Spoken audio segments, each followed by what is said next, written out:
Inside the trenches.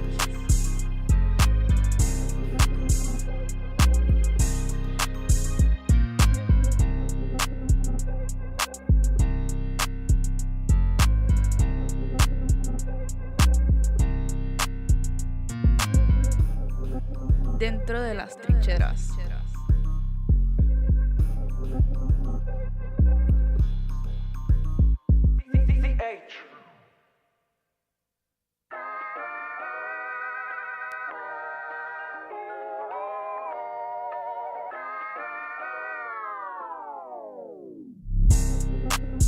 Inside the trenches.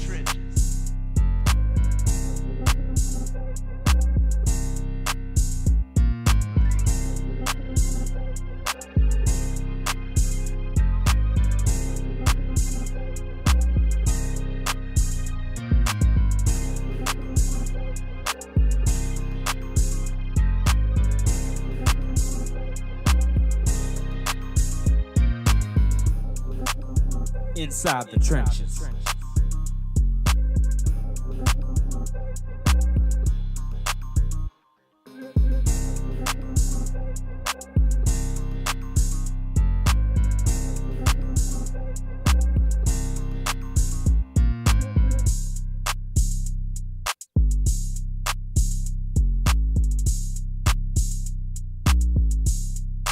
Dentro de las trincheras.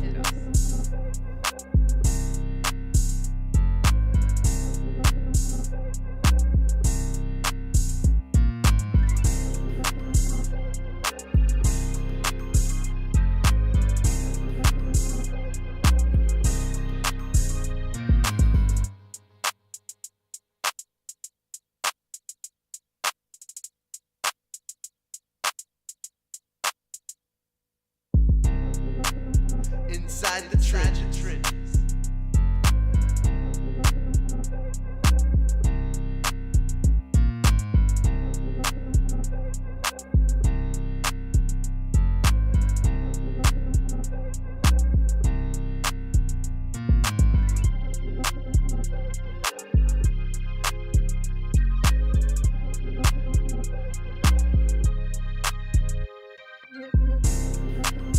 Inside the trenches.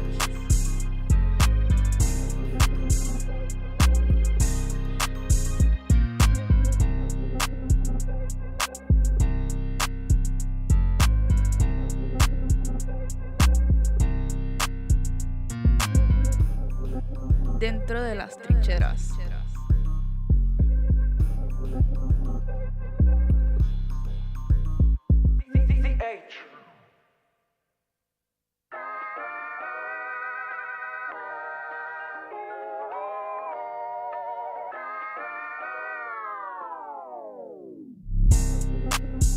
Inside the trenches.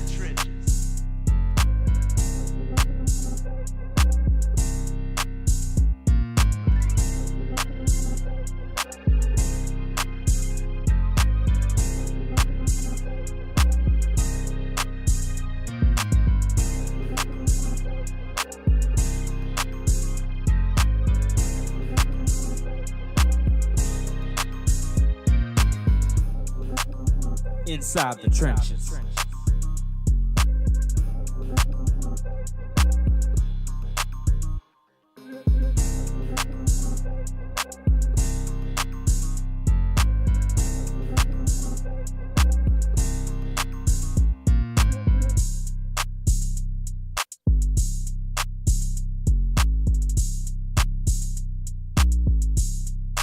Dentro de las trincheras.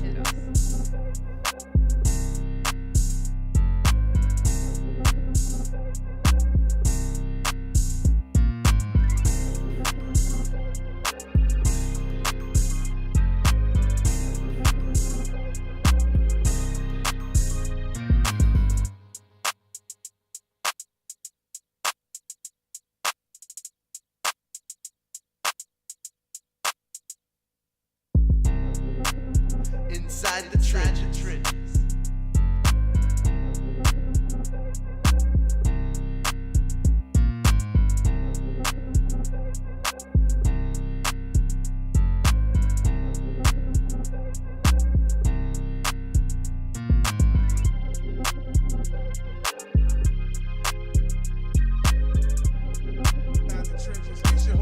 Big Fave Favorite.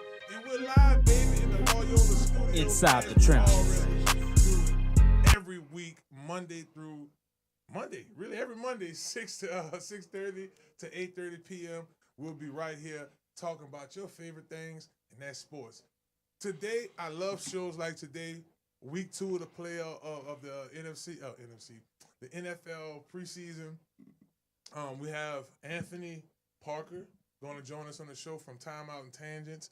He's going to come on the show, y'all, and talk to us about his experience at LSU's fall ball, having a chance to catch up with some of the coaches, players, and, being able to eyeball the new offense. I went to practice this weekend. I saw the team for the first time this weekend on Saturday, so I can't wait to share that with y'all. But before we get into all the fun stuff, let's talk about the extra fun stuff. Let's talk about our sponsors, baby, and get them a fire shout out. Of course, we got to start off with my main man, Get Gordan. Oh, see how I start dancing before the music starts? That's the cool part about this, right? Hello, somebody. Time to move your body. Let's go. Come on and get it done. Get Gordan. That's right. Come on and get it done. Yeah. Personal injury. Done. Workers' comp. Done. Look, Chris like, yeah, something like that. 504-800-8888. Get Gordan, get it done. You've been involved in a car accident. You've been involved in a personal injury at work. You might have got like your toes or your nails done at a spa, and they cut your toe, and you got an injury. You can holler at Get Gordan. 504-800-8888. Get Gordan, get it done. The #1 attorney for personal injury right here in Louisiana. That's right, Get Gordan and get it done in 504, baby. We also want to take this time to thank Dr. Kendra. Shouts out to Health Nut System for all they do with the show. Dr. Kendra, I ran out of my still body, I ran out of my Speed Up 360, and I ran out of my Zimp for Life. And I love the results. I'm feeling good. I'm feeling great. I think I might have maybe a few more days supply. That let y'all know, y'all, this is working. It's giving me energy. I'm able to burn fat. I'm able to get some more rest. My wife just told me the other day, you're finally getting to bed a little earlier. Well, that's because the episode of Reach It the new episode of Reach It don't come out till Wednesday, so I won't sit up and watch that new episode. Yeah, I gotta watch that. You on it? I see. Hey, it's fire, dog. It's really good. Oh, I enjoy Reach It. I was on it from the beginning. I just forgot the third episode. Well, 4th season started on the 12th. So for y'all, when y'all not watching us, keep checking us out. Y'all for sure got to check that show out. It's pretty cool. We also want to take this time to thank Conquer Sports Pros. Big ups to Conquer Sports Pros. csportspros.com. Log in if you're an athlete needing some in-season training work. We're going to talk about this a little later. The recruiting process is all out of whack. Boy, I can't wait to talk to y'all with that. We're going to have Anthony on the show for that one, but y'all definitely hit us up at Conquer Sports Pros. We would love to take care of you. Big ups to the Blue Crawfish. Now, I need y'all to mark y'all calendars. Come on. Right? And Loyola, Damian, we got to figure out who going to be our artist from here. We're going to have a special artist. We're going to treat this like you're going to feel like it's Usher and Chris Brown at the halftime show, baby. We're going to have it popping over there at the Blue Crawfish. We'll have live entertainment. We might even have one of our students over here sing the national anthem. Like, we really about to do this. Me and CL NOLA going to be there doing the game-to-game commentary. Lil Chris might be in town with us. He might walk around Blue Crawfish, interview some people. I'm definitely looking forward to that. So mark y'all's calendars. The Saints versus the Lions on the 13th will be at the Blue Crawfish. Pregame starts at 11. And on September 20th, Saints versus Ravens will be at the Blue Crawfish. We will be returning for another live broadcast. Drink specials, food specials. You're going to walk. It's going to smell so good out there. You decided. Now, CL's going to actually be broadcasting with us. He's going to be using our FRYP TV app in Baltimore. So he gonna stream in live with us from Baltimore. Speaking of FRYP TV, shouts out FRYP TV. We are live right now on FRYP TV as well as ESPN Baton Rouge. So big ups to that. Yes, indeed. Y'all be checking us out on FRYP TV. Also, we'll have tons of other stuff. Y'all just stay tuned for that. But definitely that is what is up. All right, y'all. I want to save the Saints for last. I want to talk about this Cleveland situation. Just recently, Deshaun Watson was named the starter. He mentioned he gets more love outside of the city of Cleveland as opposed to there. And a lot of people are questioning. Now, y'all must have forgotten, no Roy Jones. Shouts out to Roy Jones. Shouts out to Roy Jones. Y'all must have forgot that Deshaun Watson was an NFL MVP, on the list, a candidate to be an NFL MVP in Houston. Obviously, he got hurt, and it was all kind of stuff after that, all of the massage parlor allegations and everything. But CL, I'm going to come to you first. Cleveland has a team that, you know, they had Myles Garrett. He's now in L.A., so now they have Jared Verse. So defensively, I think they're looking good. But that quarterback position, I thought that Shedeur, once he got rolling in Cleveland, he was pretty good in the 2025 season. Do you like the decision from Coach Monken to roll with Deshaun Watson? No. It's not that I like the decision. I understand the decision. I remember telling you gentlemen and everybody else in the world that no matter what happens, Deshaun is going to start the season off. There's 235 million reasons why he is the starter. And that reference is obviously because of the guaranteed contract of the $235 million that he was allotted. Realize that no matter where you feel or where you lie on your feelings towards Shedeur, clearly I'm a Shedeur fan, and I think he belongs as the starter. But at the end of the day, there was a reason why they drafted him in the 5th round. Because they could actually, not because of his talent, of course, it's because they can decide to do whatever they want to do, and ultimately it has to be respected because at the end of the day, he's a 5th-round draft pick. And he's only getting paid maybe $3 million compared to a starter that is getting paid a guaranteed $235 million. So you have to see, even if you was in the process of maybe shopping Deshaun Watson, you won't be able to shop him, and you won't get the most bang for your buck if he's sitting on a bench behind a 5th-round pick. So I wholeheartedly understand this whole situation. I kind of saw it come. It was kind of in my face in the beginning because I already knew it was going to happen because I understand the National Football League and I know how they assess players and they look at players. He's going to have to stink it up to high heaven first before they even pull him, and that might be 2-3 games before we might see the next quarterback possibly Shedeur. So your thoughts, little Chris, I saw you nod your head like you didn't like the decision. What's your thoughts on Deshaun Watson being announced the starting quarterback? Do you think that was a good idea by Coach Ty Monken, or you thought that Shedeur was on the roll?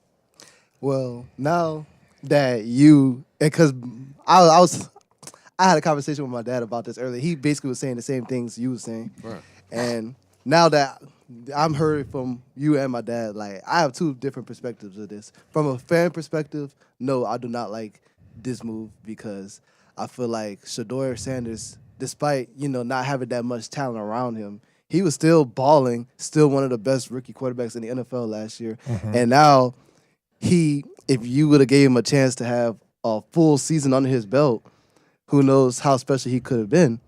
But on the flip side, I do understand, what you and my dad was saying about, the financial situation and, how much money they're paying Deshaun Watson, and he's the more experienced quarterback.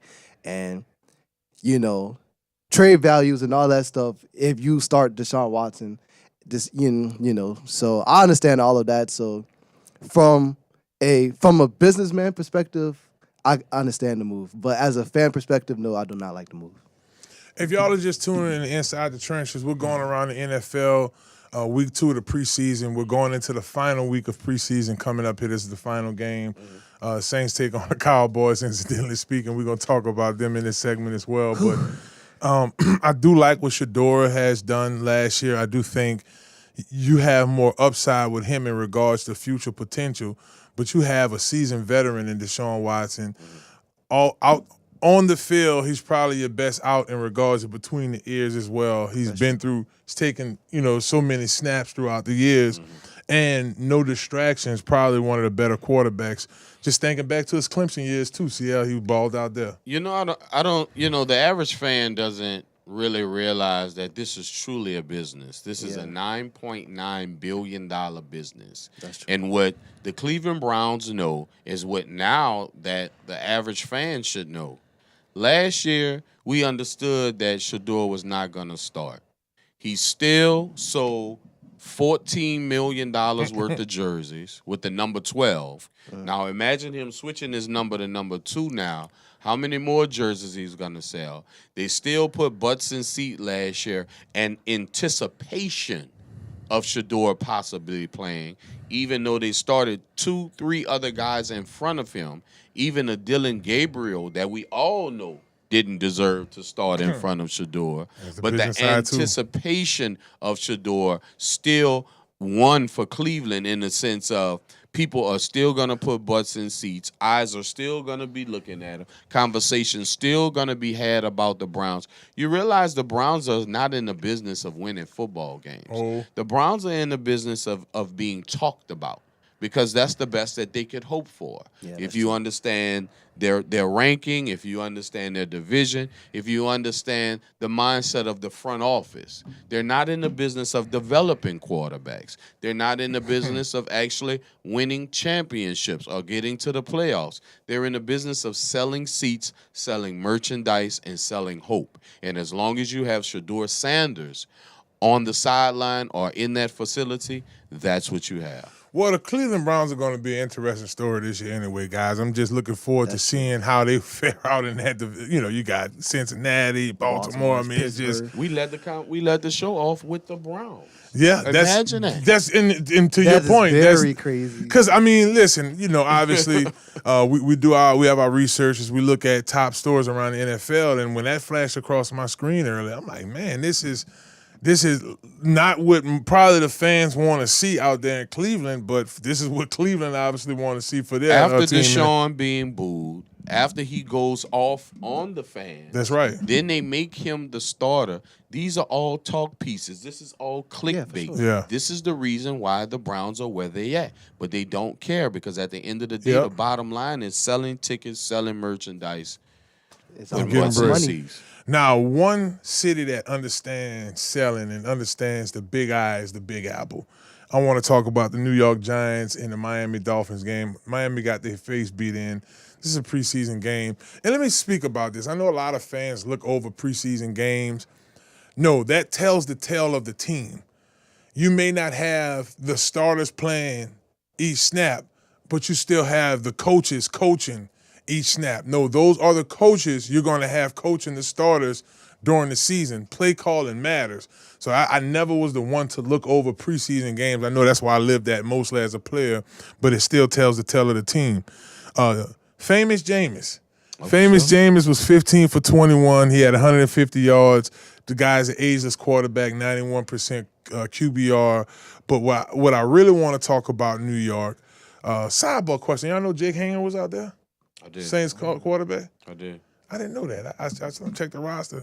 It's good to see those guys still circulate around getting jobs, bro. You know what I'm saying? He third on the There's not enough quarterbacks in this league, so Yeah. you're gonna give we're in the Brock Purdy era. You're That's gonna right. give everybody a chance to show what they can do regardless. real. Chris, I want to come to you first, bro. I saw a play 10 years apart, hitting Odell Beckham in the flat, hitting him with the high sizzle. He did it again 10 years later.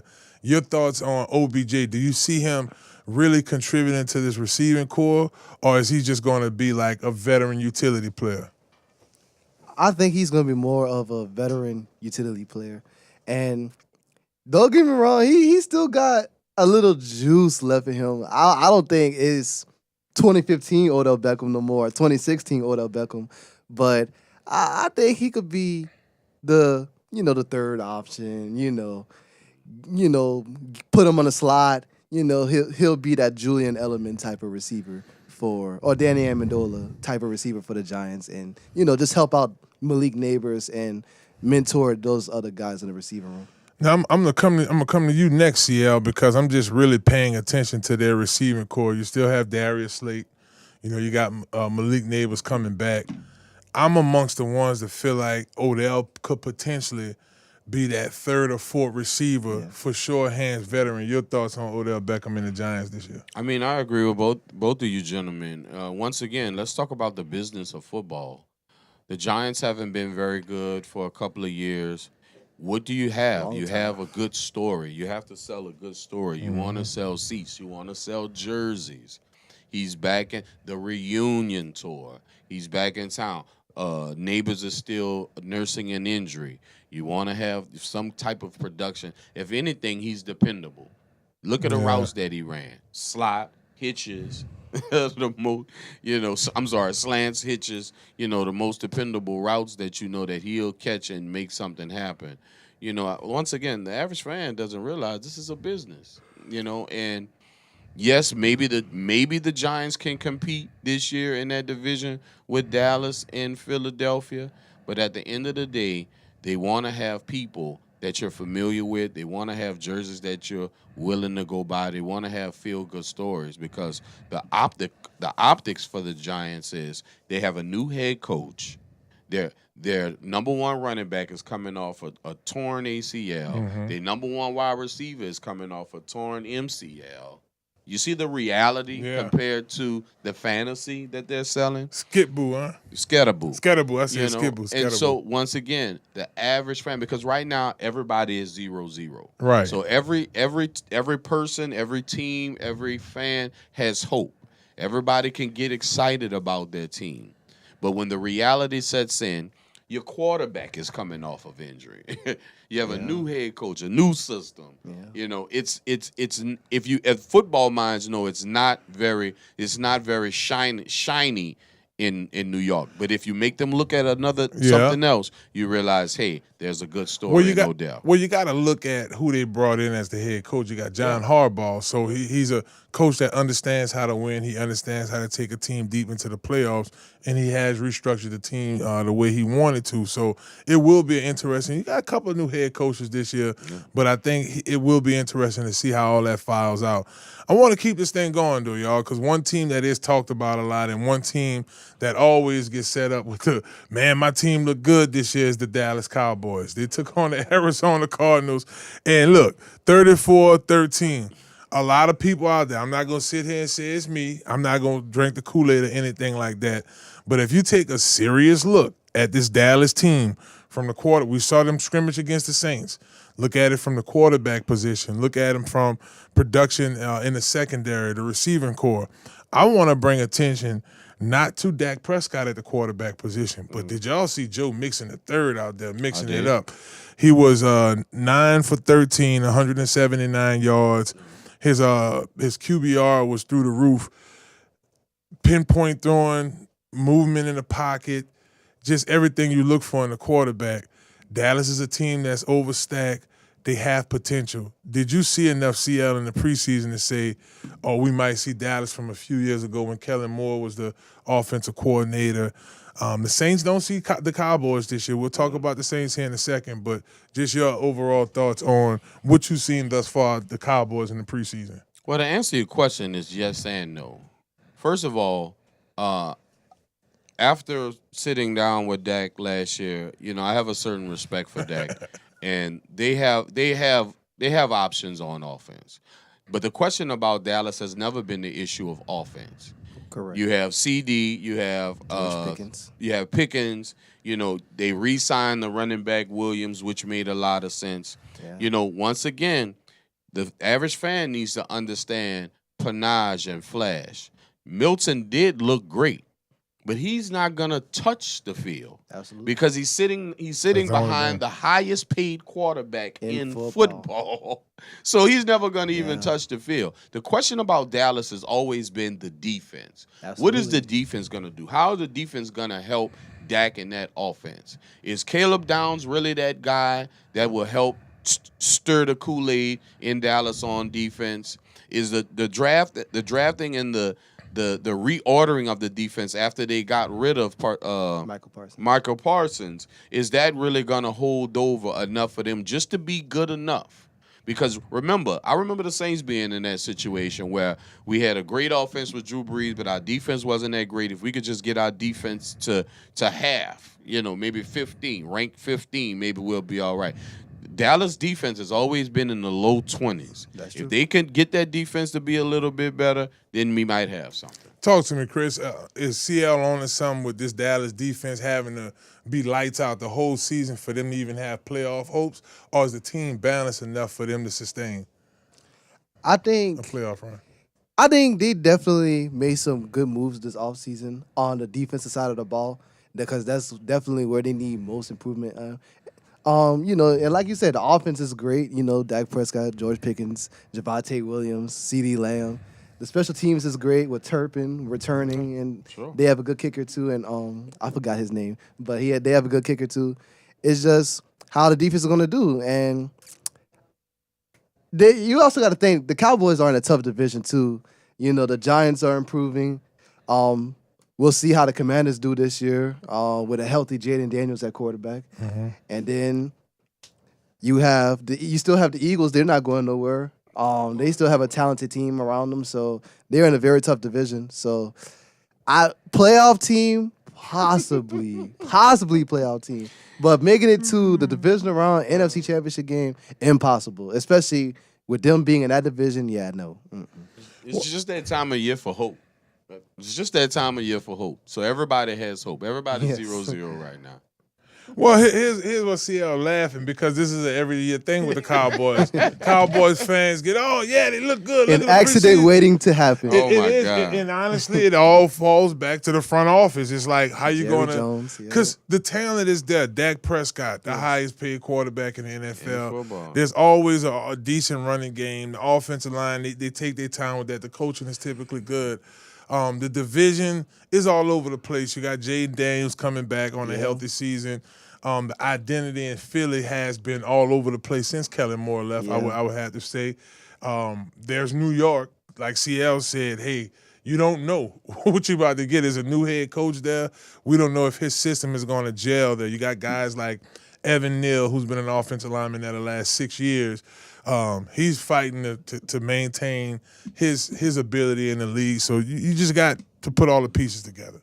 Speaking of putting all the pieces together, y'all feel free to chime in. We're live here on ESPN Baton Rouge. You can also check us out on FRYP TV every week, Monday, 6:30 p.m. We'll be every Monday here at the Loyola Studios. Big ups to our production team here doing a great job.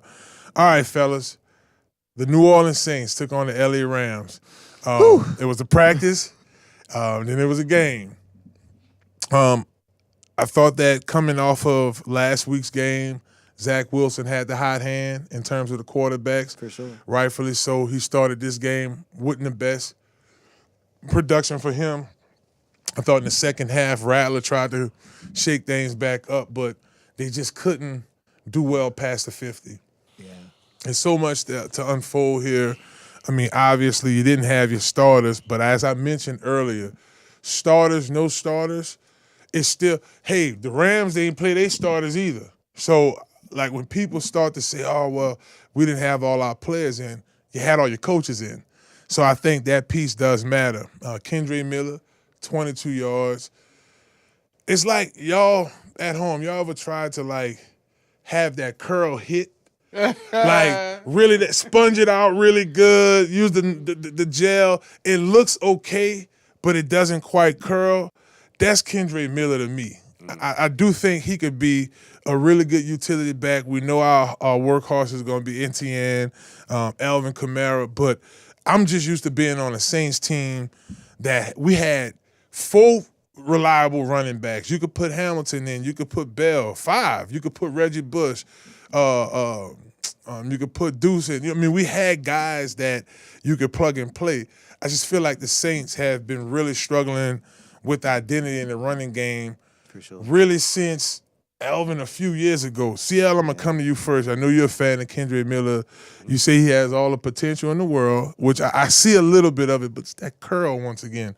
Talk to me about Kendre Miller and his performance on Saturday. Well, first of all, I would love to speak about how I think our second-year head coach kind of learned a lesson in this off-season, preseason training camp. We declined to be in the Hall of Fame game because we wanted to set up these joint practices and get revved up. It hasn't necessarily worked out for us. We're dealing with a slew of injuries. Obviously, everybody knows about the Dallas brawl that ended up costing us $500,000, which probably didn't work out. Hindsight. Then, of course, later on in the week, we actually scrimmaged with the Rams. We see Saturday that didn't necessarily work out. I just think our second-year head coach learned a valuable lesson this offseason, and moving forward, hopefully he decides to schedule our offseason a lot better. But as far as Kendre Miller goes, to me, he's really that guy. But the best ability is availability. That's correct. Kendre Miller checks all the boxes. He can be a workhorse back. He can catch out the backfield. He can run between the tackles. He can return kicks. He can protect. He can pass protect. But once again, it's all about being available. Right now, we're dealing with a slew of injuries in the running back position. Even Ty Chandler went down today. The backup. Yeah, 32. 32 went down today, to the point where we traded Deion Jones That's facts. to get in another back because we're dealing with that much injury. Right now, Kendre Miller is the second back behind Travis Achan. So once again, we just have to. And so here's the question for Coach Moore: Is he able to make the right decision on Friday with this Dallas game to keep guys healthy? Because actually playing them has not worked out for us. Chris, good point. I was going to talk about their running backs and all of that. And I see what you're saying about Kendre Miller, because even before I came on the show, I went back and watched the K-State games, and I'm like, all right, he looked like he could do something here. The Buffalo game last year. The Buffalo game, that was like his breakout game. Yes, sir. Does Bub Means make this 53-man roster? Ooh, look, as we have a lot of great receivers. That's what I'm saying. I mean, we have Jordan Tyson, which he's hurt right now. You have Chris Olave, Lance.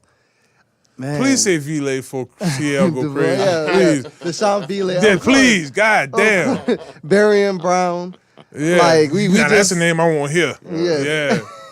We just had this wide receiver room is just flooded with talent. And it's going to be tough for sure. Because he, to me, I guess most improved in camp. I mean, Trey Palmer for sure is like, if I got to pick between them two, Trey Hands is just so, the route running is clean. Yeah, for sure. But I see Bubs fighting, and I know they drafted him. I got a couple more Saints questions, y'all. We got maybe about 3 minutes here left, but it looked like he make just a real quick CL. Bub Means, I mean, come on now. I don't honestly, guys, I don't think we can afford to put him on the practice squad. Okay. And Coach Payton come get him. And Coach Glenn comes gets him. You understand what I'm saying? Of a practice He's going to squad. have a job. Right. I don't think we can afford to put him. And to the average fan, if you're put on the practice squad, another team can come pick your player off a practice squad and put them on their 53-man roster, for all the people that don't understand that part of the game. We're dealing with so much injury, and yes, I am with you. I think Palmer deserves that fifth wide receiver spot. But once again, we know that Tyson is going to be out for 2 months. Yeah. We can start him off the year on IR, and we don't lose a roster spot. But you can actually have two guys that you can start the season off on IR without losing a roster spot. So I think we really can't afford to let Bub go. Right, and we're going to talk. Put him on practice squad. Put him on practice squad, which is it's still expensive. Exactly. Right. It's crazy how this college money and this NFL money just kind of merging. Yeah, we'll talk about that. We got Anthony Parker here in the building. We're gonna definitely talk from Timeout and Tangents. We're gonna talk to him about LSU and just the college football surface, because that's just something to talk about. But when we come back in the second hour, segment 4, I want to spend a little bit more time on the Saints defense, because I think some young players look pretty impressive, and I do think, just like we're saying about the Dallas Cowboys, because we got so much in common, except that Dallas just got 4 more rings or 5 more rings. That would be 3 more. 4 more. We got 4 more than the Saints. I thought y'all got 4 rings. But the Saints got 1. So we got Yes. 4 more. I thought you got 4 rings. It's 5 rings we Oh, have. I'm sorry, brother. We got 5. I didn't count the one in the when you wasn't born. I'm sorry. Oh yeah, the one, yeah, the one you wasn't born either. I got that. All right, now all right. you know that's a long No time. Roger Staubach, none of that. I'm with you. Yeah, we got, and even the '90s one's not recent. But this is what I'm saying though. Where he wasn't born. 1 is the loneliest number that you ever see. This is what I'm saying though. This is what I'm saying. We all like the Cowboys fan. We wishing to get back to where we were. Oh, for sure. So For sure. I do know that in the back of our minds, defense is the deal. yeah. All right, Chris, CL, not CL. Damian CA said we got like maybe 2 minutes left. Y'all tell me which team was the best Saints team. All right, 2018, no call. Okay. Right, 2009 Super Bowl team, or the 2011 team that lost to the 49ers and almost went to the Super Bowl. That's too easy. It's the 2011 team. The 2011 team, I was actually at that game in Candlestick. That 2011 team is actually better than the Super Bowl team. I On 100% the cool. agree with you, especially offensively. Oh my Yeah, goodness. Jimmy. Since were Jimmy unstoppable. Graham versus Shockey, some was people go unstoppable. Jimmy Graham. We were You literally had more mature unstoppable. players. So same answer for you. Yes. I go mean, to 2011 team too, dog. That Oh dude was my cold. goodness. Drew Brees threw for 5,000 yards, threw 46 touchdowns. Jimmy had 13 Oh touchdowns. my goodness. That Sproles. team was so amazing. And a lot of people say the difference between Drew Brees and Tom Brady. Tom Brady was willing to peel back on the cash That's to true. keep that old line. And Drew Brees have that same offensive line from the 2009 team, I think we're looking at. That was just a little question, and I want y'all to comment on that as well. What's your favorite Saints team in recent years? Is it the no-call team from 2018? Arguably one of Alvin Kamara's better years. I mean, the team was just Ty Gurley. Him and Ty Gurley was going back and forth at that game with Jared Goff and Drew Brees, right? The 2011 team was lost to the 49ers. I thought was a really good team, and then obviously the 2009 team. So y'all answer that trivia question for us.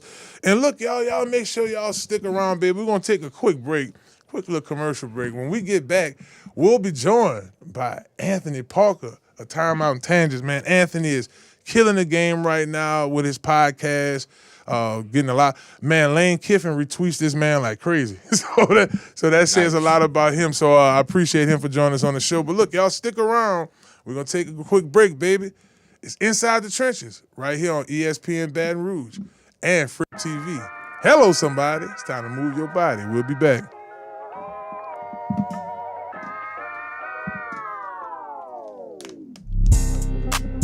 Inside the trenches.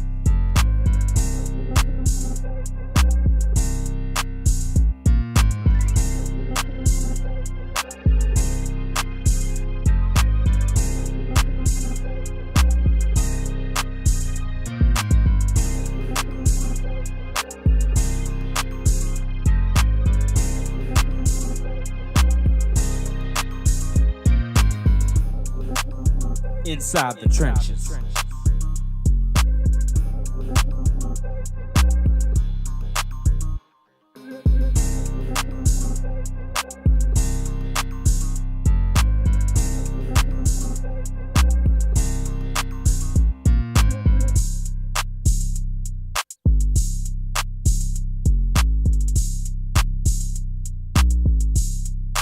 Dentro de las trincheras.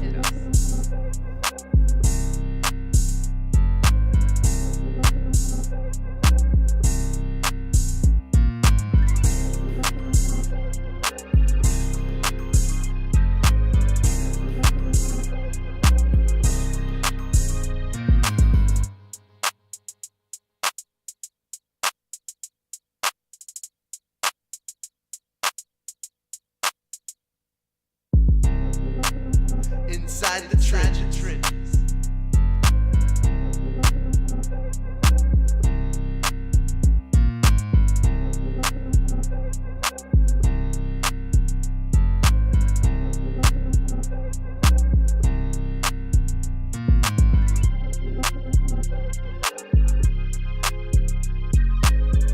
lifestyle. Make it a career. Here tune into the sounds around you. Stretch the limits of your imagination. You were always meant to sing them. Create the world as you see. Boundaries. One letter, always word, one pixel at a time. Become the creative professional you are destined of your own story. At the Anchor Institution for the Creative Economy. This is a stage, in her, world stage, them, New Orleans, the world, culture rich. Do what you love. Tell stories like never before. Make the next move. State-of-the-art recording, news, work, and editing studios. We do things just for you. Use your creativity that will never expire. Expand your mind. Be with and for others. Continue your story. Master in the College of Music and Media. Creativity is more than a lifestyle. Make it a career. Tune into the sounds around you. Those notes, you were always meant to sing them. Creative boundaries, you were always meant to break them.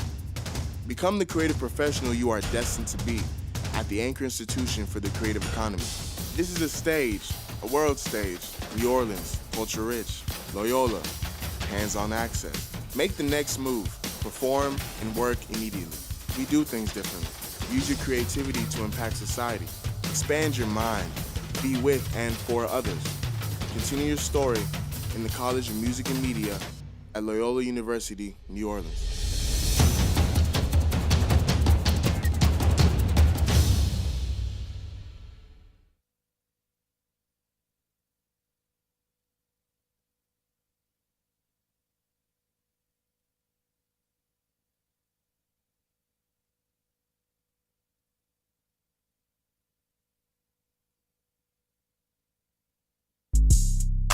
Dentro de las trincheras.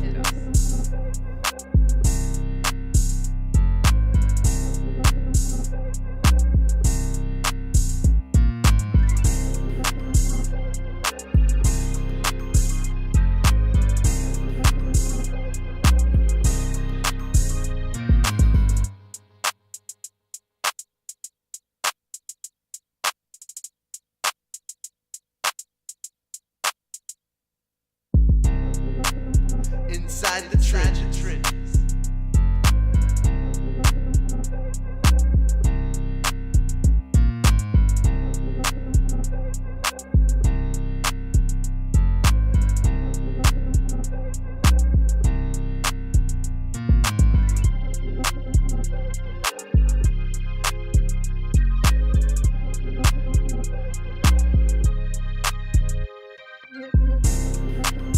Inside the trenches.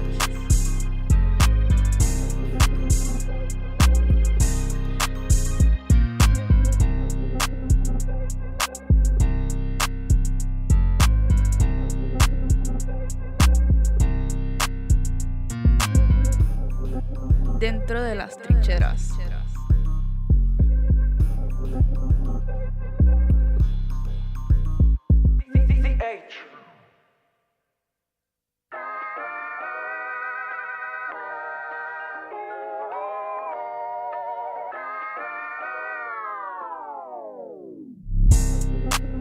Inside the trenches. Conquer Sports Professionals. Hello, somebody. It's Marlon Big Fave Favorite, Super Bowl champion and national champion. Here's the truth. Almost anybody could play college football and get a scholarship or financial aid if they know who's looking for them. Now, you may not be a Division I or Division II football player, but that doesn't mean you can't play college football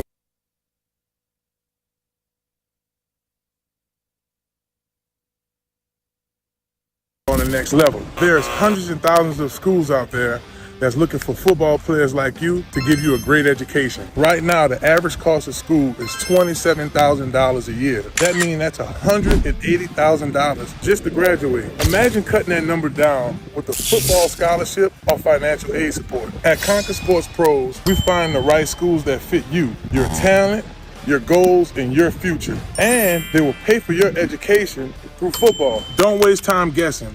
Let us connect you with coaches and programs that are already searching for players like you. If you're serious about playing football in college to pay for your education, click the link below or visit csportspros.com and schedule a call today. Hello, somebody. Conquer Sports Professionals.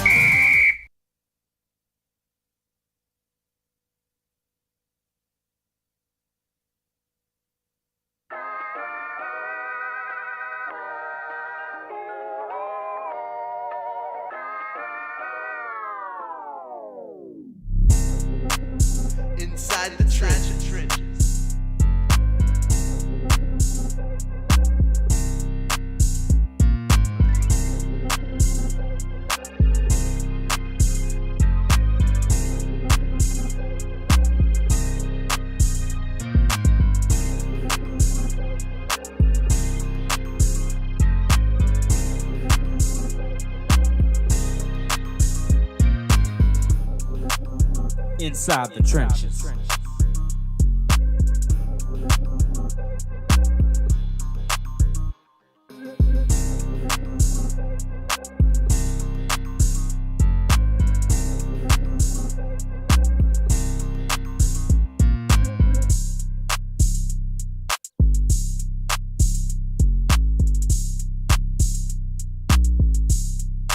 Dentro de las trincheras.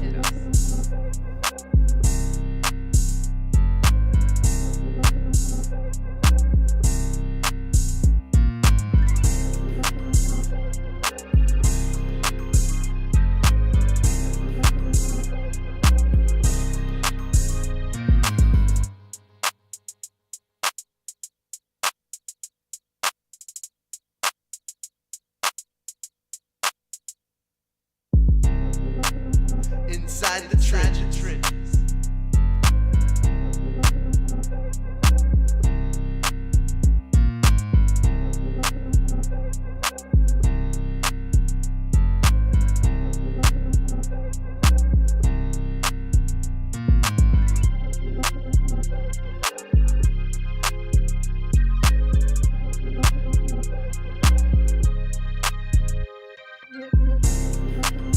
Inside the trenches.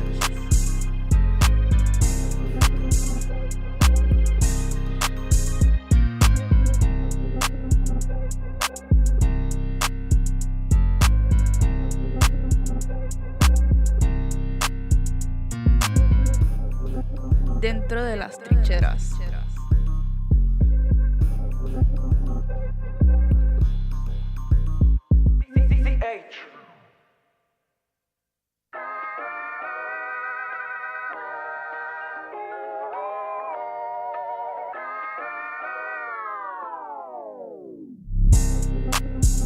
Inside the trenches.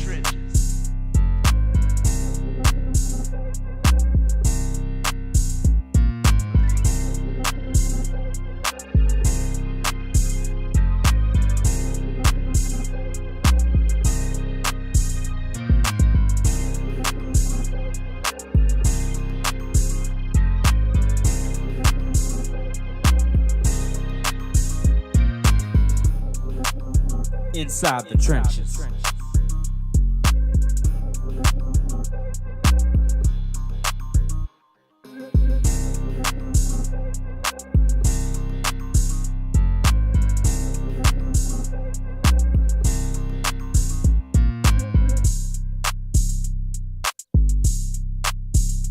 Well, hello, beautiful people. Welcome back to Inside the Trenches. It's your host, Marlon Big Favorite. I'm here with my co-host, CL NOLA.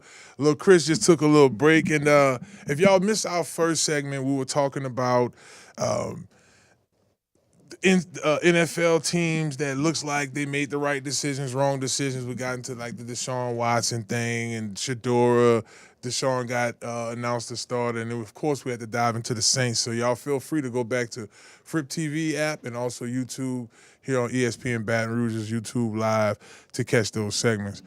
Well, our next guest really isn't a stranger to the show. He actually had his son come on the show, defensive tackle at Kennedy. The last 8 months, this guy has been grinding it out with the podcast, man. He has his podcast, Timeout and Tangents.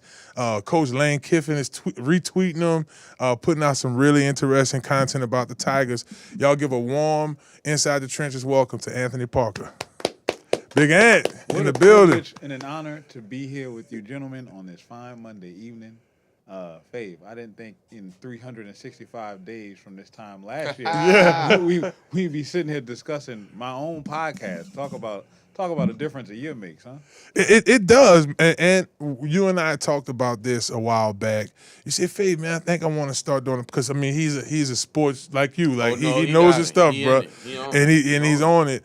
So I saw the colors. He told me about it. He did his first couple episodes, and I work for LSU Sports Radio, and I thought we'd tweet some nice content out. Lane, bro, you never retweeted me, so that lets you know this man is definitely bringing, man. So.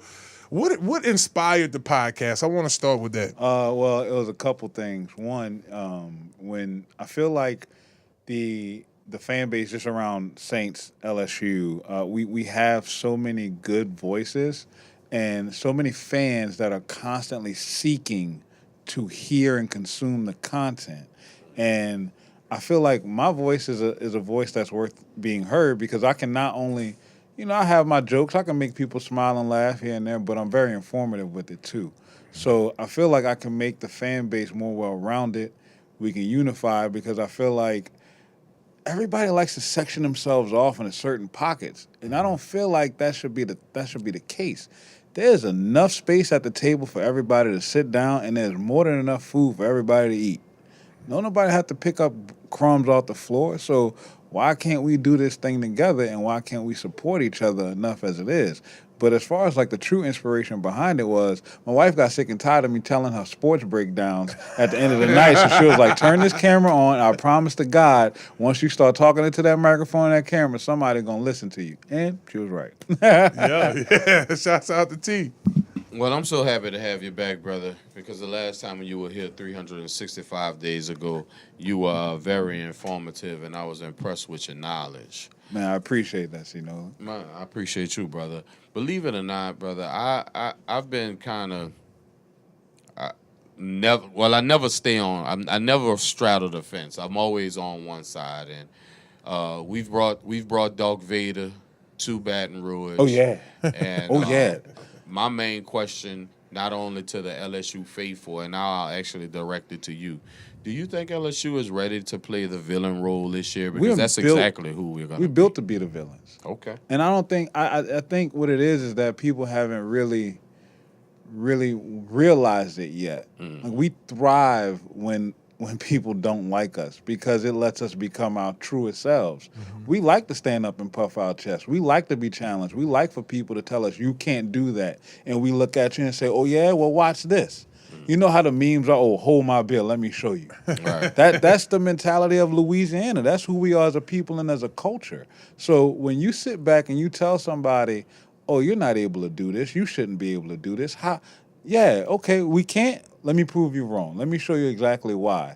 And I wouldn't call Lane Kiffin Darth Vader because Darth Vader had a lot of mental issues within himself to become Darth Vader. Lane Kiffin's more of a Thanos. He's the person that's very analytical. He had failures in the beginning, didn't understand why society kind of cast him to the side and said, you know what? You don't believe in me? You don't believe in me?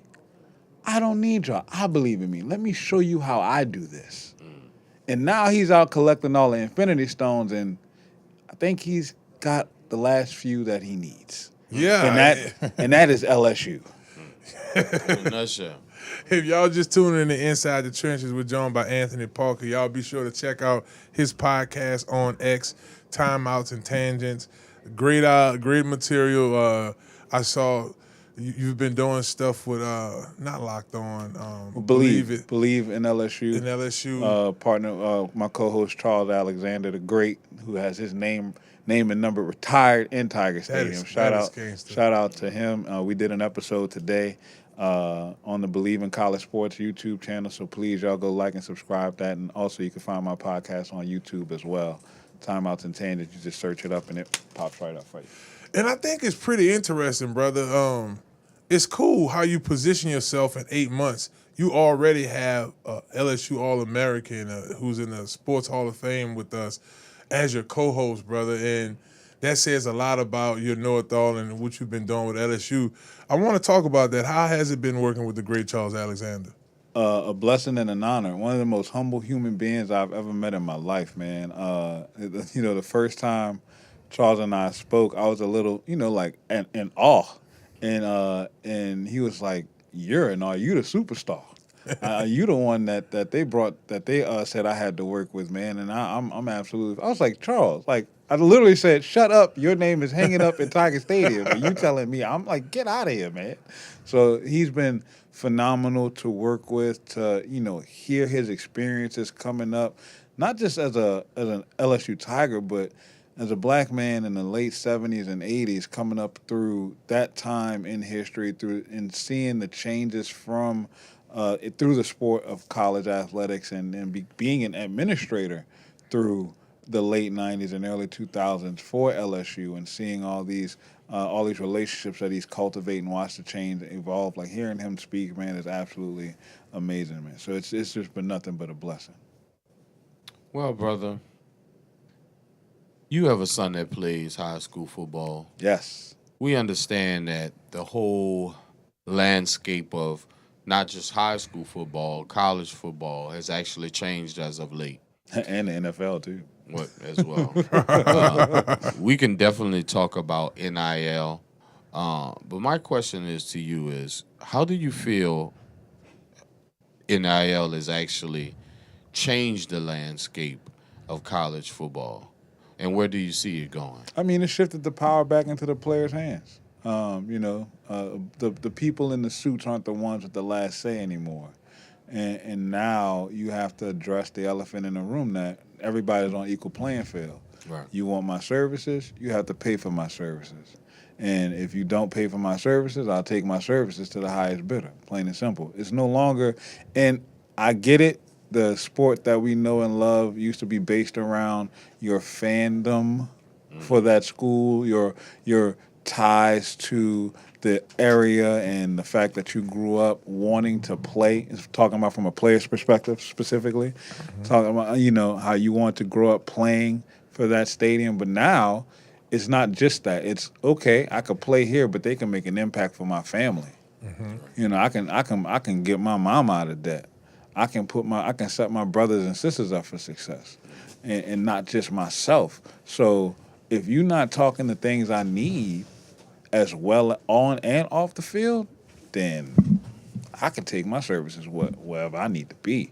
So I think NIL is a tool that's kind of been unleashed into the landscape of college athletics in a way nobody really saw coming.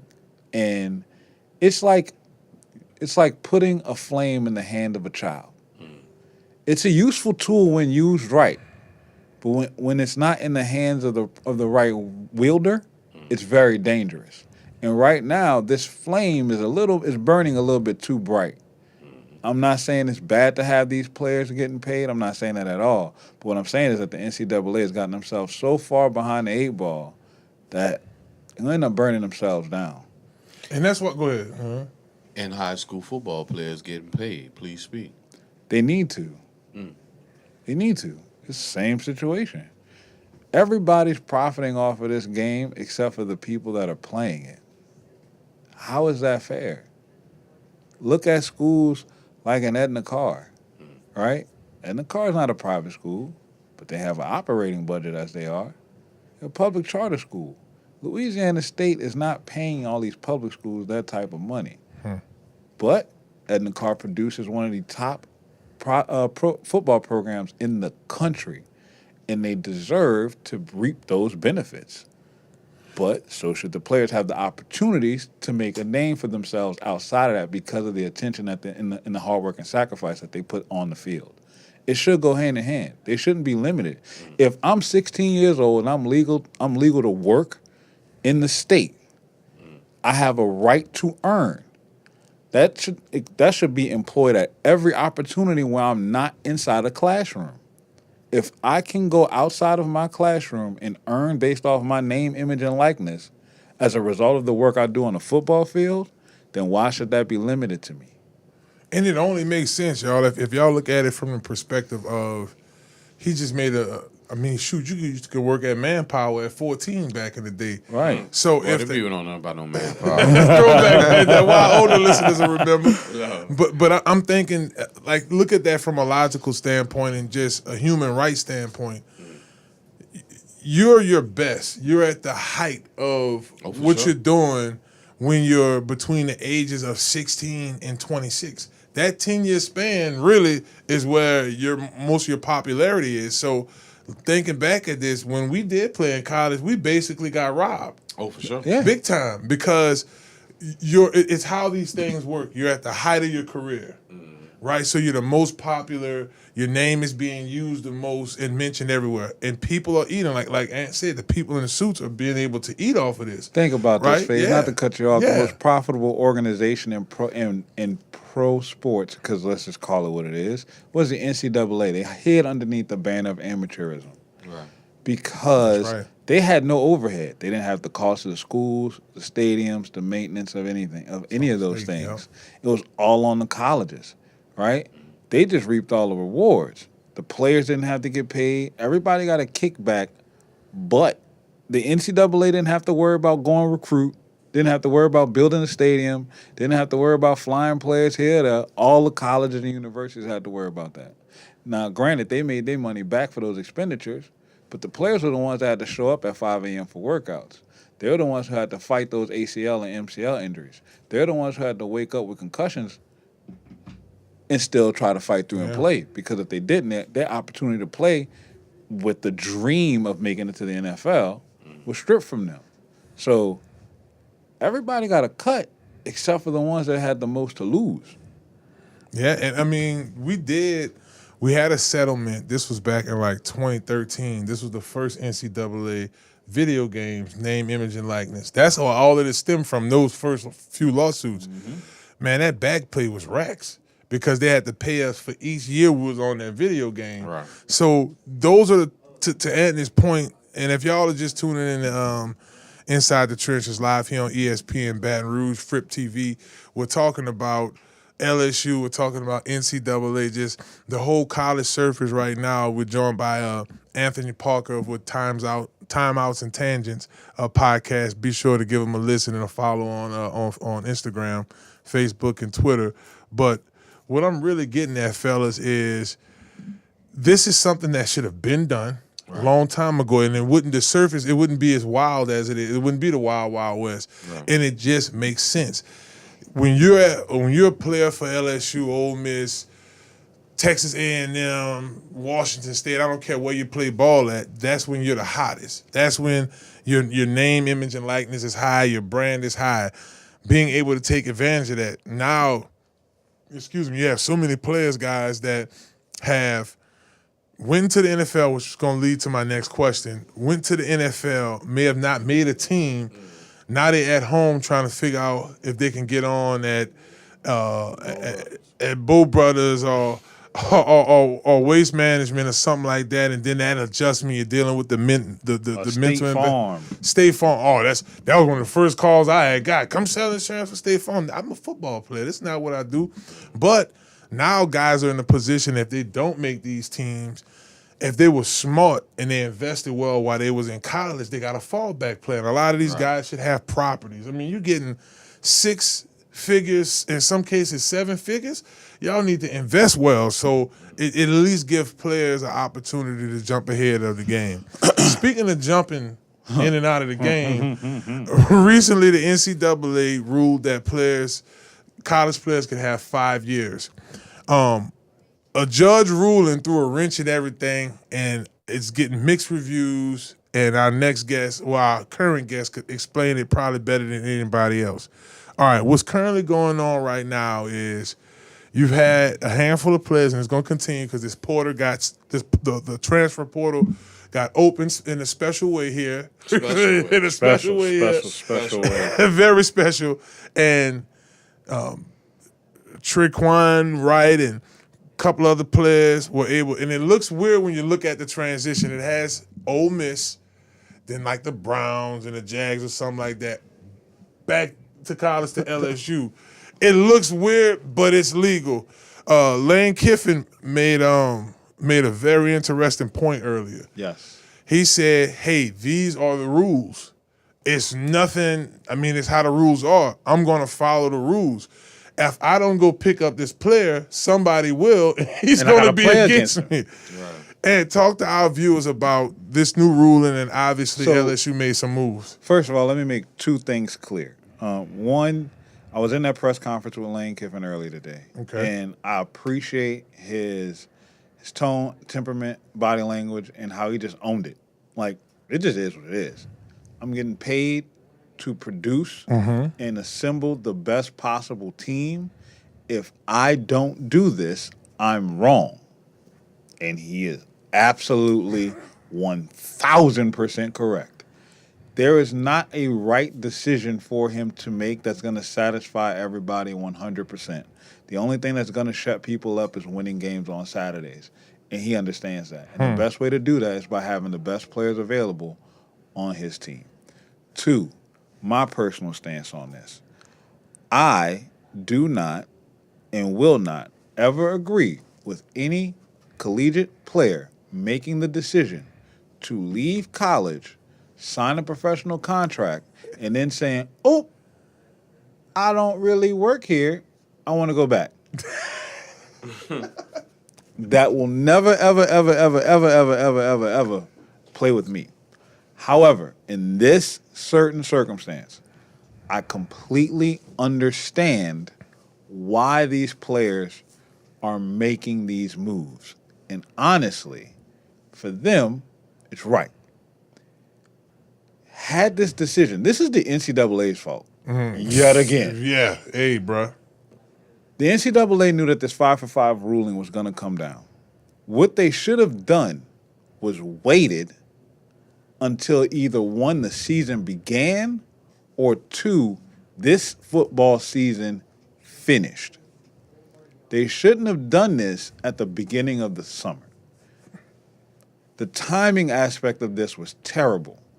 Either you do this, you make this ruling and you make this rule into effect right after the end of the season before NFL combines begin, so that way these players can make properly informed decisions about their future.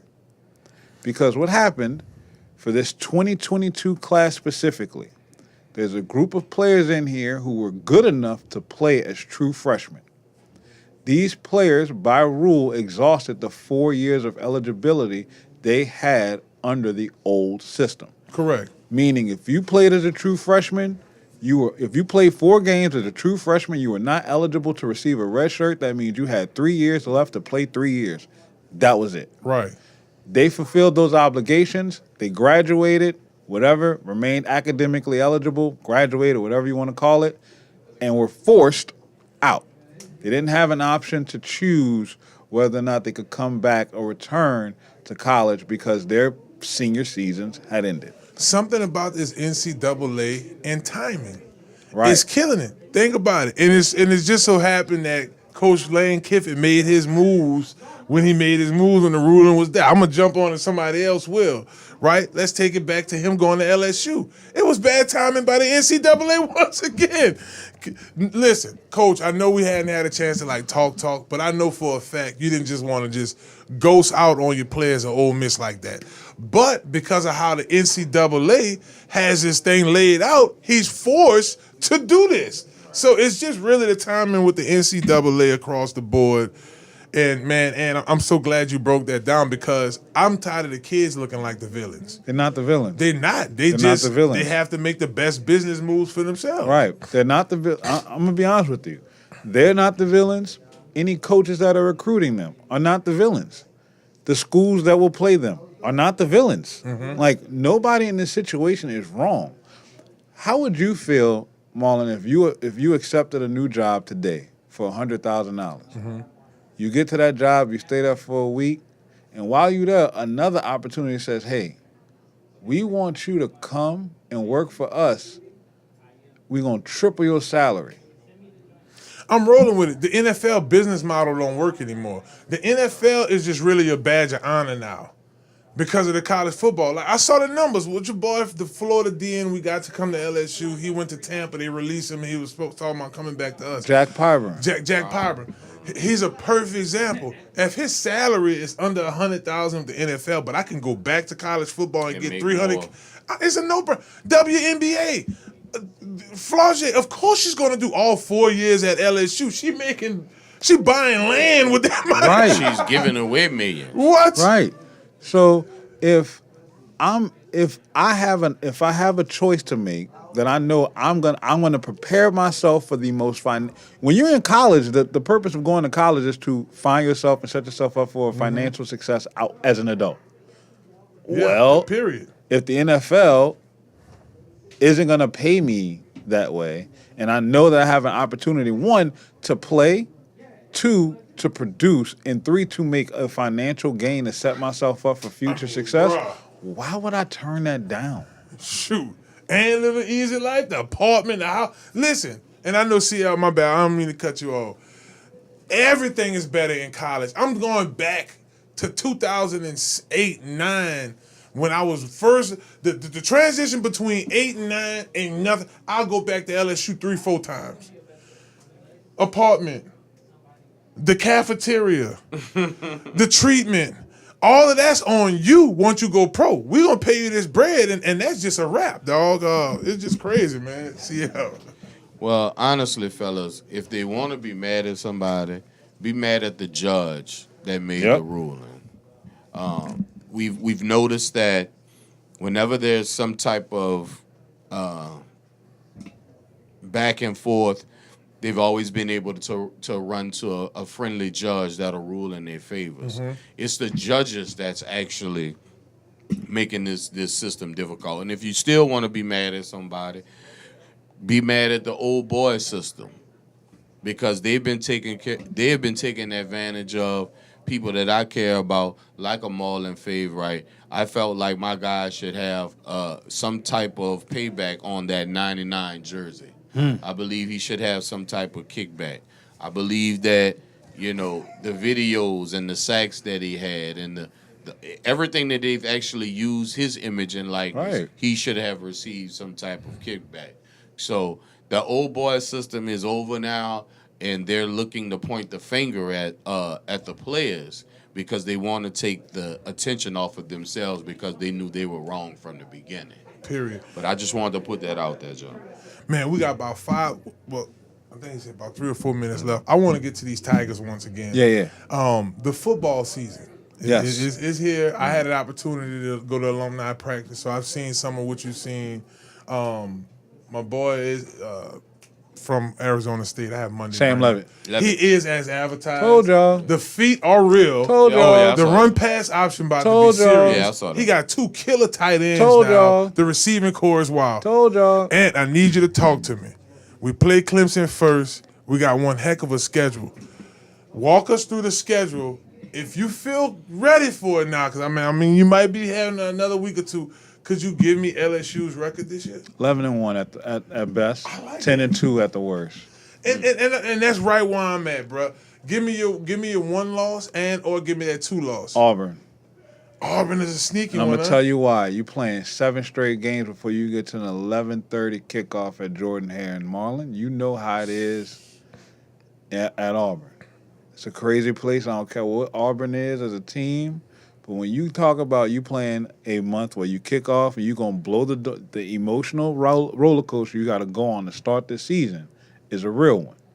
You got to start off against Clemson with kicking off the Lane Kiffin era. That's an emotional high. Mm-hmm. You come down for La Tech and you're going to blow the doors off of them. Mm-hmm. Then you get right back up emotionally for Ole Miss and Oxford, Mississippi. Mm-hmm. Then you got to come immediately back, which will probably I feel like you're going to blow the doors off of Ole Miss and expose Pete Golden. That's just me.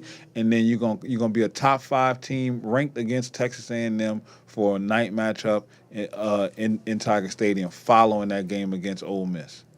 Then you got to go on the road against and play a Kentucky team that's going to be scrappy as well.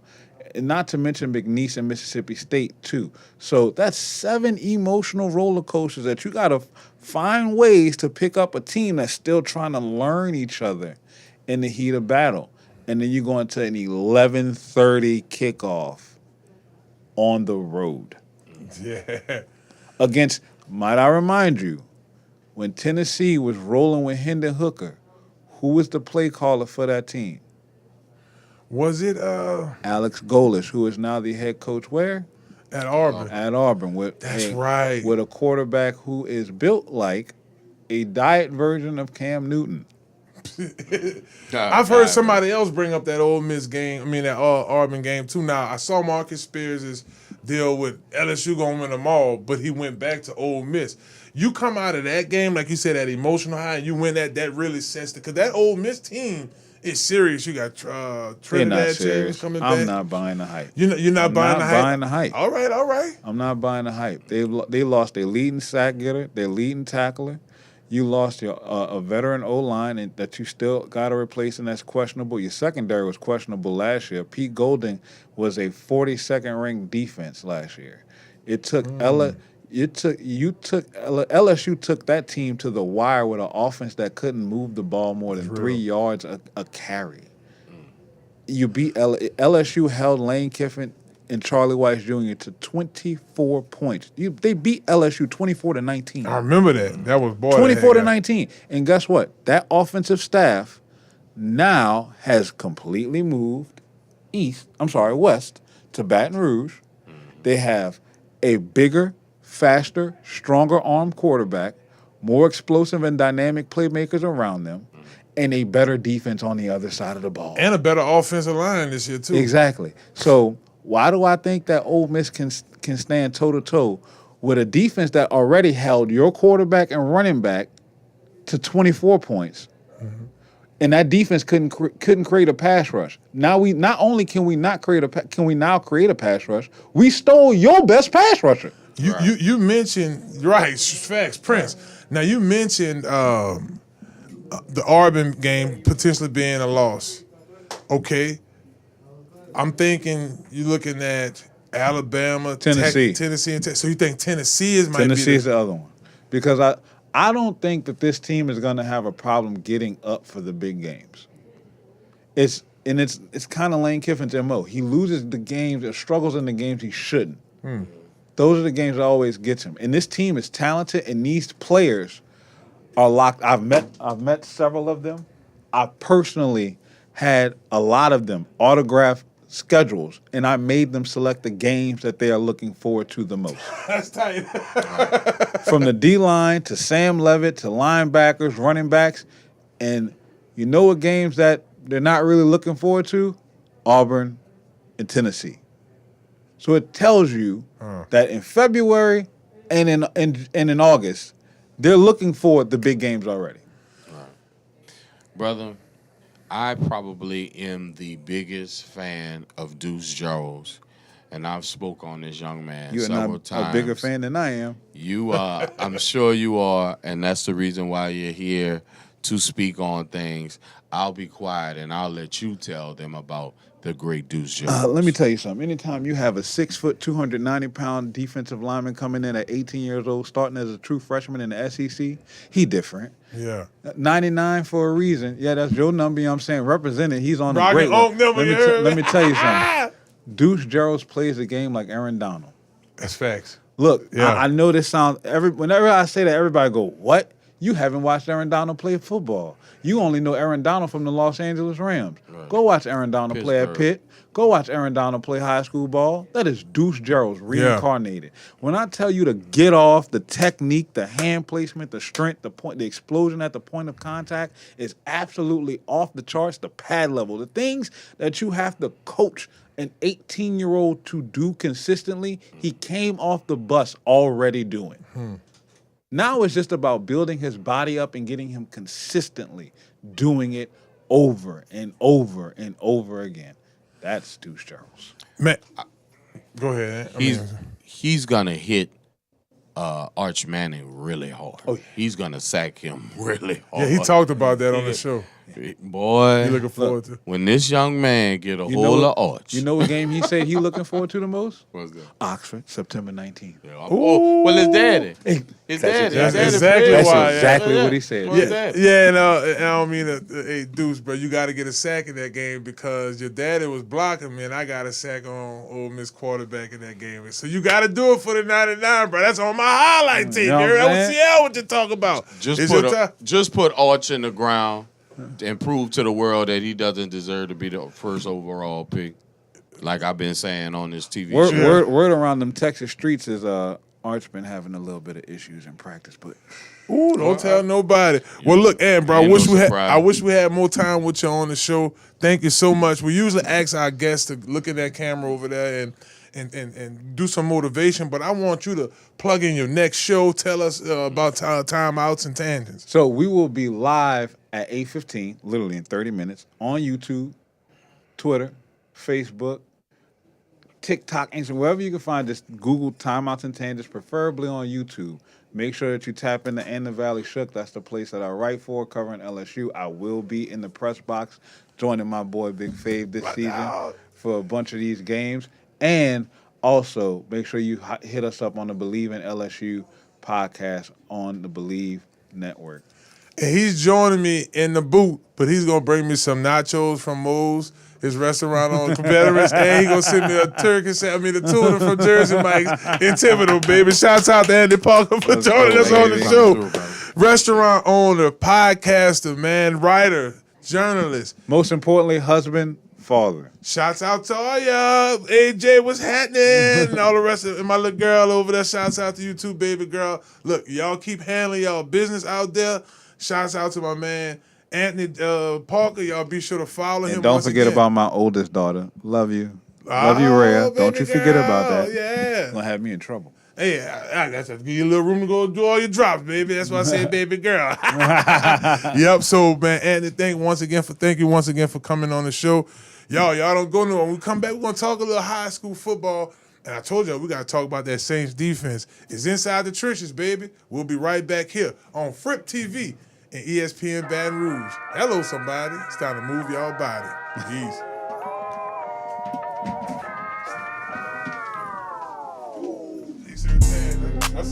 Inside the trenches.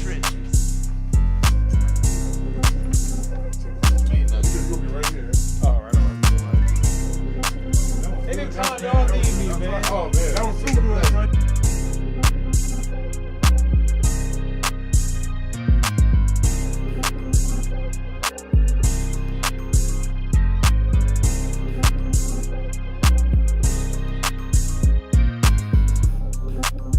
Inside the trenches.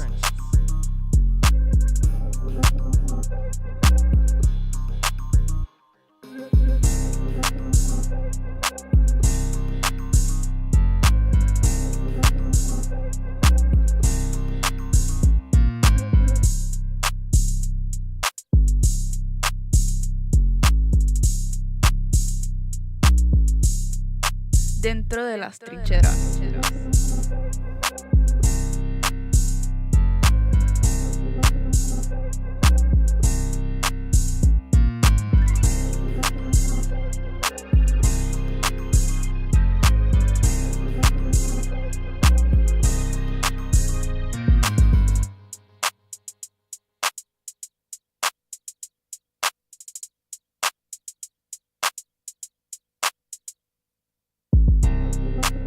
Inside the trenches.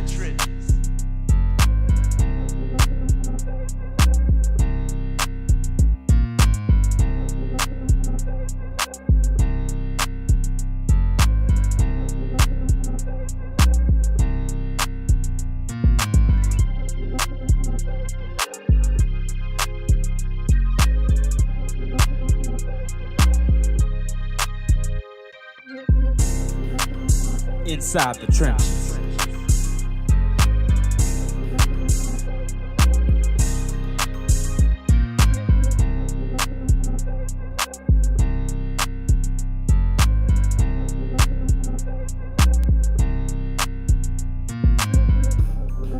Dentro de las trincheras.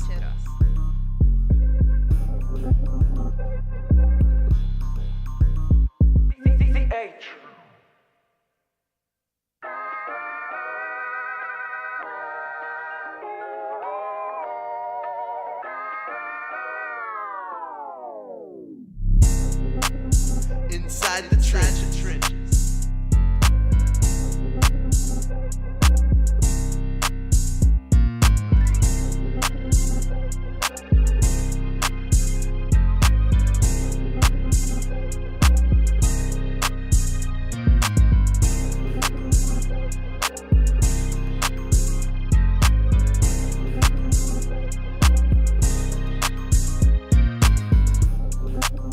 Inside the trenches.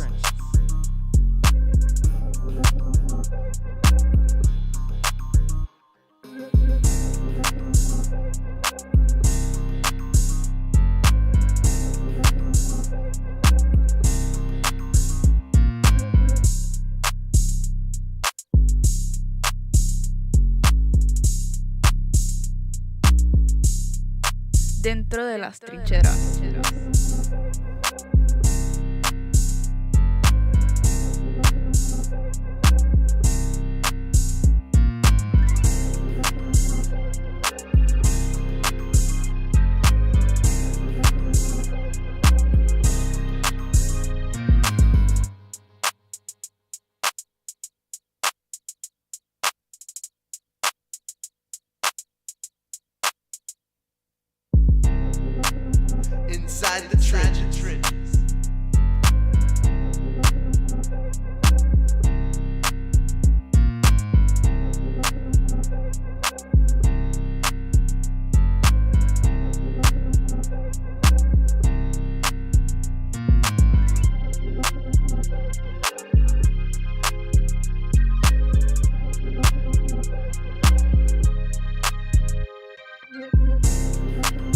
Inside the trenches.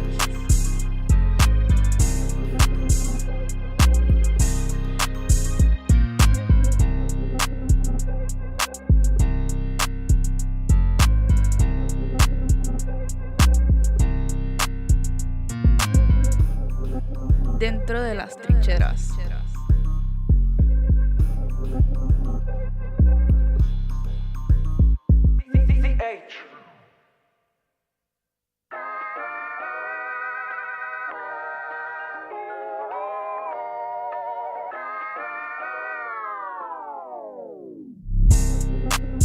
Inside the trenches.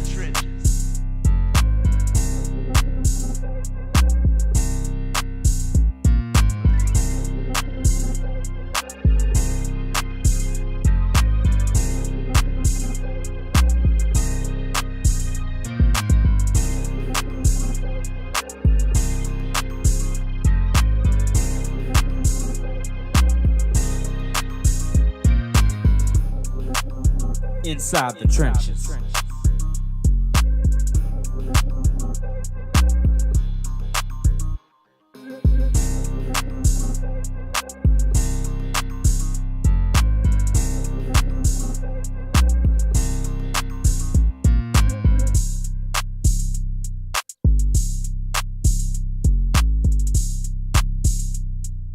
Welcome back, beautiful people, to Inside the Trenches. I'm your host, Marlon, Big Favorite. I got CL NOLA in the building and Lil Chris, and yeah, we having ourselves a good time. Shouts out to our production team. Right now, the studio is on point.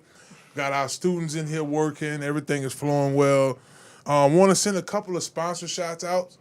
Once again, shouts out to Dr. Kendra from Health Nut System. Definitely. Do yourself a favor. Hit up stillbody.org. Stillbody.org. My girl is rolling. Her products got people feeling good, losing weight. I'm comfortable with taking my shirt off and okay with how my stomach look. It's a little bit of beer belly under there, but I'm 300 plus pounds. But you see a little bit of the six pack. That's all because of her. Shouts out to that. Do yourselves a favor. Order some Zinc for Life and let them know that you heard about them right here on Inside the Trenches. Big ups to FRYP TV, baby. Sponsor for Inside the Trenches podcast, and we're streaming live on FRYP right now. We're going to have so much fun with the high school football games and the talk shows and all the stuff that we're going to do here, so y'all stay tuned. But we're proud to have them here at Inside the Trenches.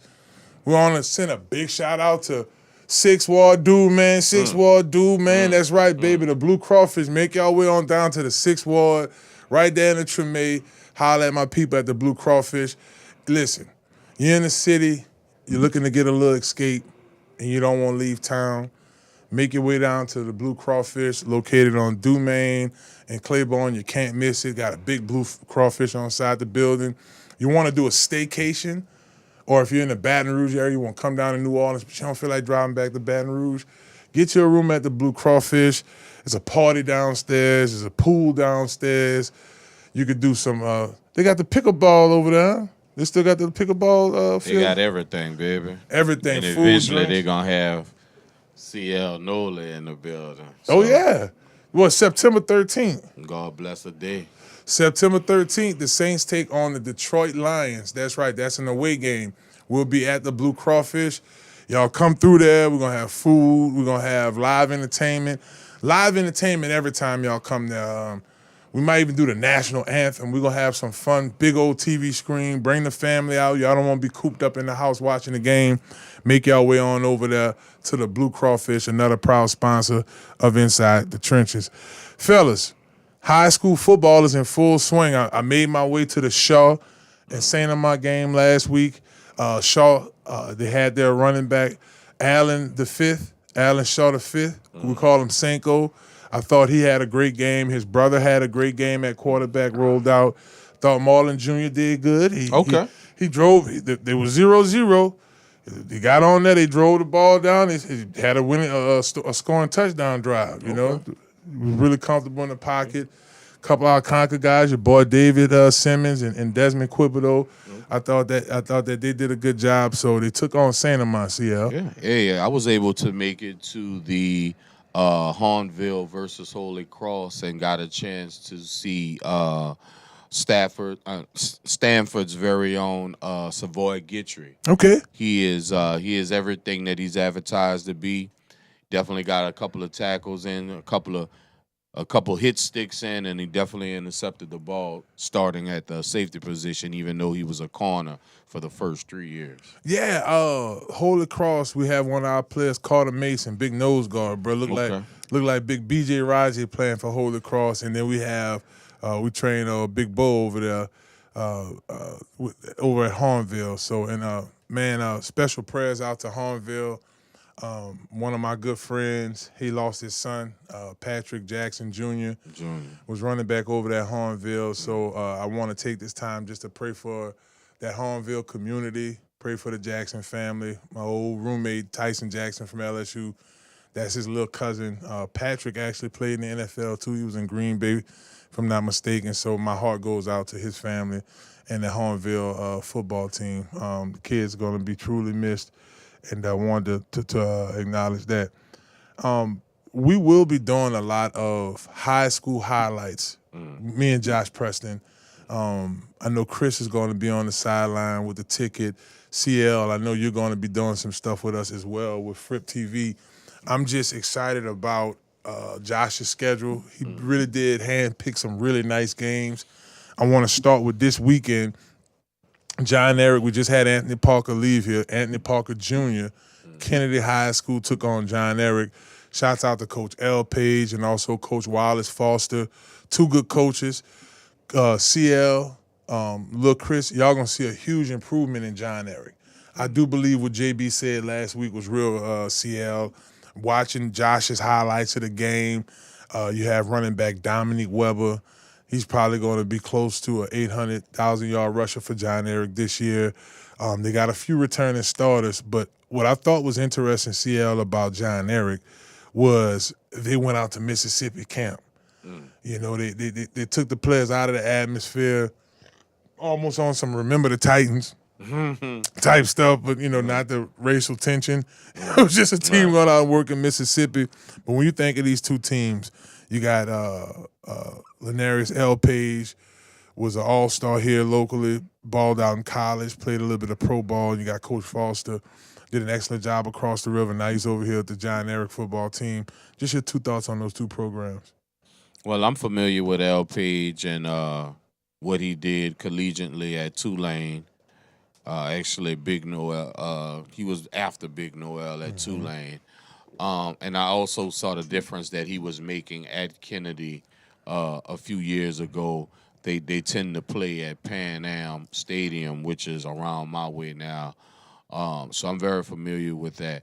But I am interested to see what Everett is going to do because I do understand that Everett is the largest high school in Louisiana. And with that being said, there has to be an abundance of talent. And when you have abundance of talent, you do need a coach that knows how to coach that talent. And I believe they do have the right coach. So, you know, I won't speak too much on it because it is still preseason per se. But I do look forward to seeing some heads crack. Well, Chris, we could catch you on the ticket. Little Chris, we could catch you on the ticket this year. The originals. Shouts out to Ken Trahan and the broadcasting y'all do with the high school football games are big time. I want to stick with these 2 teams. I know you covered John Eric at some point last year, and I think y'all did do a Kennedy game, if I'm not mistaken. Just looking at these 2 programs, L. Page has been in Kennedy now for a few years. Coach Foster just got over to John Eric. And you have 2 teams that's loaded with talent, particularly in the skill position. Just your thoughts on John Eric and Kennedy going into this football season. Oh, man, definitely 2 exciting teams to look out for this season, especially if they both playing at Pan Am Stadium. Oh, man, they definitely going to sell tickets out there for sure. And, yeah, a lot of skill position players on both teams. offensively, defensively. Coaching is it's definitely going to be interesting to see how the season will fare out for both of these teams. Another one of the games that Josh Preston was able to catch this weekend was Edna Carr versus McDonough 35. Coach, the other Foster, Nick Foster, very intelligent coach, won a handful of championships with Edna Carr as well, coaching under Bryce there. All of those boys played together. That was Bryce's fullback, Nick center, and Bryce. So they've gone back, looking at 30, just about almost 30 years of playing together. But now coach is over there at 35. First year coach over there, have some coaching experience. Coach Nick Foster bounced around. Yeah, he did. And then you got Edna Carr coming off a 16-0 season, 2025 season, going undefeated, losing 18 starters on that team to NCAA high-powered schools. Yeah. Your thoughts on, I'm going to start with you, little Chris, just your thoughts on those two programs, McDonough 35. Now, they did get their face beat in by Carr. I want to say the score was like 42-0, but it's still two programs with good coaches. I guess, talk to me about McDonough 35 as a district contender, and then take me through how you think Carr is going to do this year. I mean, you lose a lot of starters. You got teams in the Catholic League like John Curtis stepping the game up, saying, "Oh, we'll get to them next." But your old alma mater. But just your thoughts on these two teams, McDonough 35 and their season in Edna Carr. Well, I'm gonna do my CL impression here.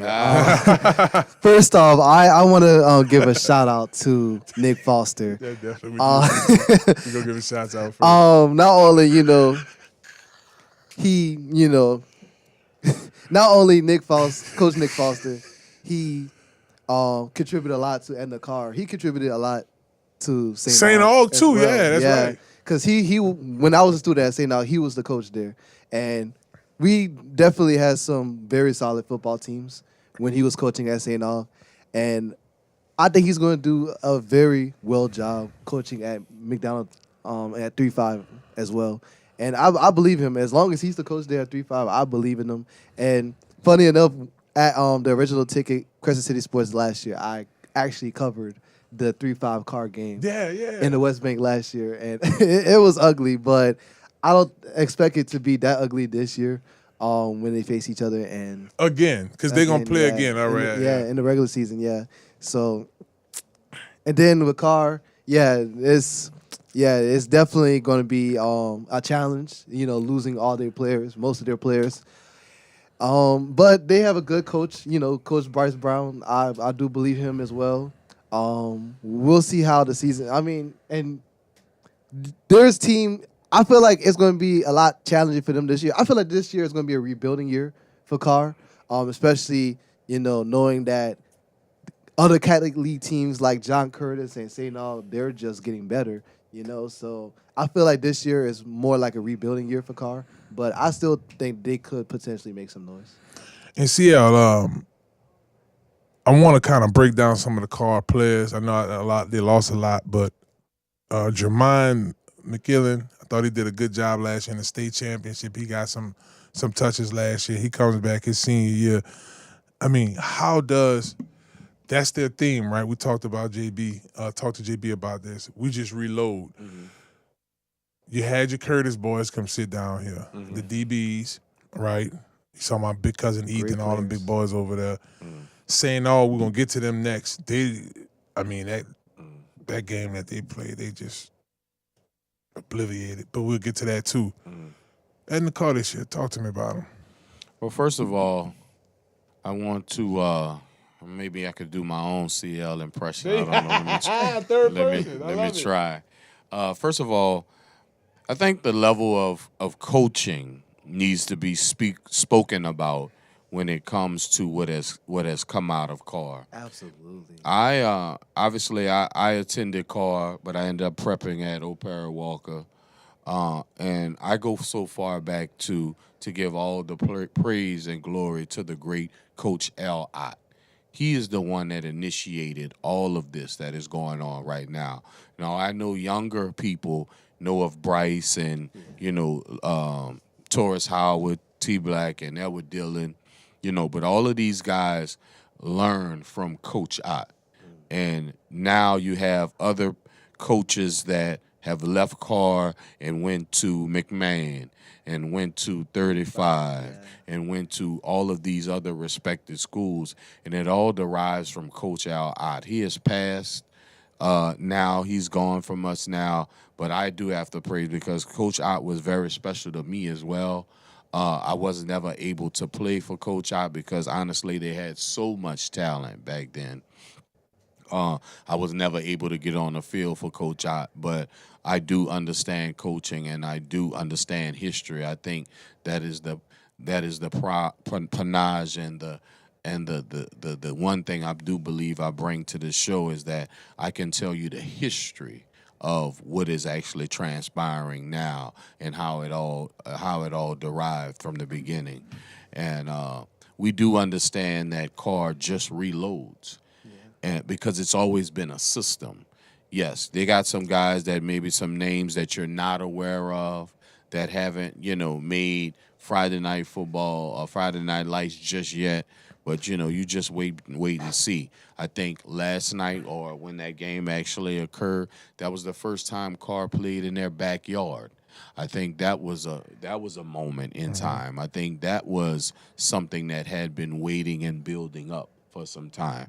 If you don't think them boys gonna protect home, you crazy. Even though Berman has always been the home, Berman has always been my home as well. If it wasn't at Carr, it was at O'Perry Walker. Sure. But now they have their own backyard, and they're showing that it is a reload type situation. And I don't think they're going to be in a situation that they can't handle, even though they are young. And once again, I know it's early, and I just can't wait to see his crack. Well, the biggest thing I think with Carr and their being able to reload, winning is great marketing. Right. So kids are kicking down the door to go to Edna Carr, talented players. You see the track record of the Aaron Andersons, and you got Richard Anderson. Patrick Surtain Senior. We take it back a little bit. That came out, but O'Perry Walker, though. No, he stayed at Carr. Herb went to O'Perry Walker. That's right, I'm tripping. Noel Ellis Sr. went to Carr as well. That's right. Yeah. So, which we had Noel Jr. on the show last week, coaching over there. Him and Coach Poppy Hayes is over there at McMahon. So, I just like the coaching trees around here. But when you look at Carr as well, defensively, you have Nigel Animal coming back there. Animal Marshall coming back, look like somewhere in the 7, if I'm not mistaken. He just committed to Lamar College out there in Beaumont. So that's a Division I school, and that just goes to show you about the talent. Yeah, well, obviously I have inside information, and and I'm grateful for that as well. This year for Carr is gonna be about we all know that Carr has all the skilled players in the world, and they can throw the ball all over the lot. This year is going to be about who can stop Carr from running. Because there's more talent in the backfield as far as running backs go than they have at quarterback. Because they're not saying the quarterback isn't talented. It's just that he's young, and he's going to eventually have to prove himself. Sophomore. So I think Carr is taking the position because if you remember in the state championship game, they ran the football 46 times in the state championship game. So that is the key to what Carr is going to do this year. And it's not if they can withstand whatever everybody else is doing. It's that can you stop what they're doing? And that's going to be huge. And defensively, I think they're still intact defensively. I know you mentioned T. Howard. Their front looked good in this scrimmage. Of course, you're going to catch the skilled players. That's all the time. So, big question, y'all. And y'all let us know. Y'all can hit us up. Y'all can comment here on the FRYP TV app. And I would like for y'all to also comment on the ESPN Baton Rouge's app as well. We'll call repeat. We'll call go back to the state championship and win again. I think a lot of teams are obviously targeting, Holy Cross trying to put it together. Jesuit got some players over there. Brother Martin, you got Eastern Royal. So you look across the Catholic League. John Curtis, they loaded. They got a lot of starters returning, so that will be interested. Another team that y'all got to keep y'all eye on is the Purple Knights. St. Augustine, baby. I know Chris liked that over there. They took on Thibodeau. Now, that was a 40-some-odd point loss as well. Thibodeau didn't score. Shouts out to Kyron Lacey. They did a Long Live K. They did a tribute to him. They have some talent at Thibodeau. Just watching the tape, saw some big players on the line. I think their quarterback was mobile, and they have a decent running game as well. The big thing is, man, St. Aug not playing, bro. If there's a kryptonite to Carr this year, it is St. Aug. I mean, they got the big defensive end returning. He getting a lot of looks. Experienced quarterback, running back, great coaching. You start to look at the coaching staff at St. Aug. You got led by Valdez. Same respect I have at Carr. Look, Chris, this is your school. You know, you graduated not too long ago from St. Aug. So, and you cover them a lot with the ticket. Just talk to me about, we'll talk about Thibodeau a little bit down the line. We're going to support them, but I want to focus on St. Aug with you right now. When you look at St. Aug this year, right, when you take a look at, they did lose in the state championship. They had some flashes in that game, but it wasn't close, right? How do you feel about St. Aug going into that year? I mean, this year. I mean, those upperclassmen that return, that remember that loss, right? Talk to me about St. Aug this season. I mean, I feel like St. Aug overachieved last year. Last year, it was supposed to be an up-and-coming year for them. Like, see what we can do. They made it to the state championship game. So I just feel like things are only going to get better from here. Valdez, another season he's going to have another season under his belt. With St. Aug, you have all the returning players coming back offensively and defensively. Miguel Whitley, I love him as a wide receiver. He's Ole Miss commit. Oh, man. I'm just very excited about, what we got in store this year at St. Aug. And the quarterback, I know we have a new quarterback, but I'm hearing a lot of noises that he might be even better than the quarterback we had last year. So you had Vashon last year. Yeah. Yeah. Mm-hmm. He's at Southern. Yes, that's correct. He's at Southern. That's cool. I'm gonna come to you next because you and Valdez, y'all were teammates at Old Perry Walker. In addition to that, you know about his run at Southern. I mean, one hell of a player at Southern. He's a Hall of Famer. A multi-language coach. He can speak multiple languages. Intelligent guy. Really prepping his guys to be young men. I was watching Josh Preston recording those boys praying and coming together as a team. So you have that good Catholic blend, but the dog in the players. CL, when you look at Coach Valdez and just how he approached the game and, what he's done at Grambling as a coach, I mean, I'm not even going to get down. It was St. James just really turned that program around. Gave him a name. Yeah. Man, St. Aug going to be up there this year, bro. Well, I mean, we understand it's a school in the 7th Ward full of young gentlemen with a lot of talent. Mm-hmm. Once again, I spoke on this before. Great talent needs great coaching, and you have that in Valdez. Yeah, absolutely. I know he's on the lips of a lot of people nowadays, but when he was at St. James, not only did he turn that program around, he gave them a name. He gave them something to build. He gave them structure moving forward.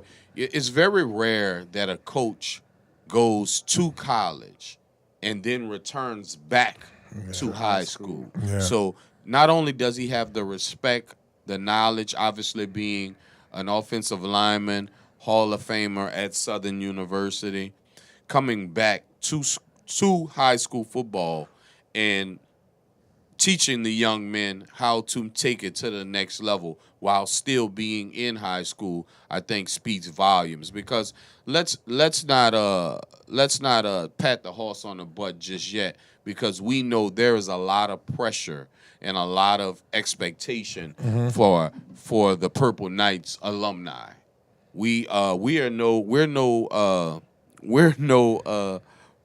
people that don't know that there's a lot of pressure coming from the Purple Knights. They had guys that was coming from out the country for the state championship game to see them try to pull it off against Carr. It was packed. So if you think the expectation was big last year, it's going to be even imagine what it's going to be this year.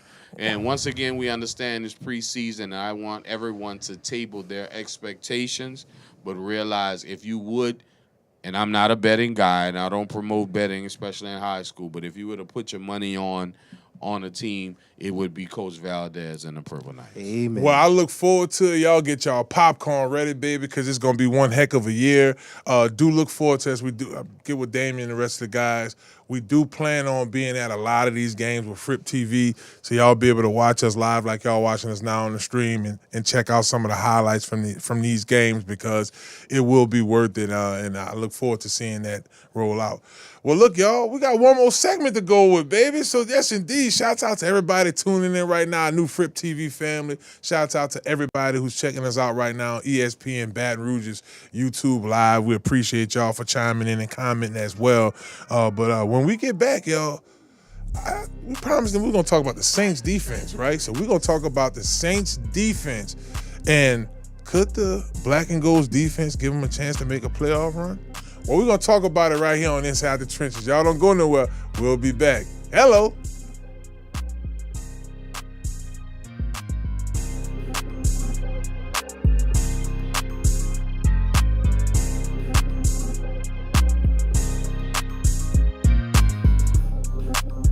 Inside the Trenches.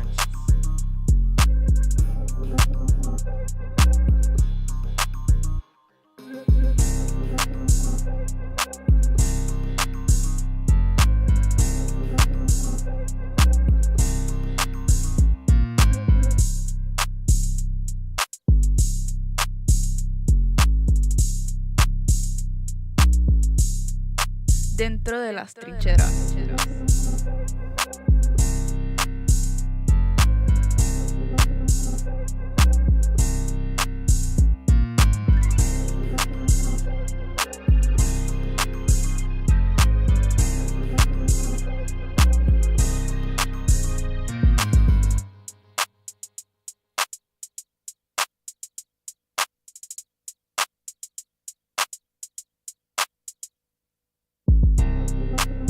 Inside the trenches.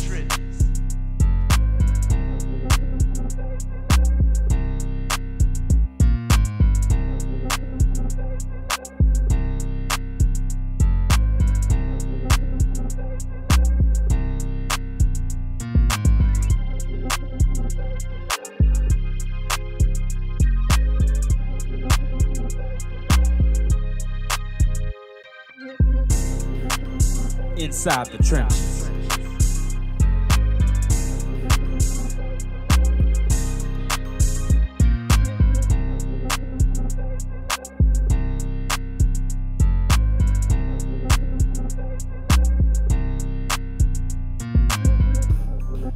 Dentro de las trincheras.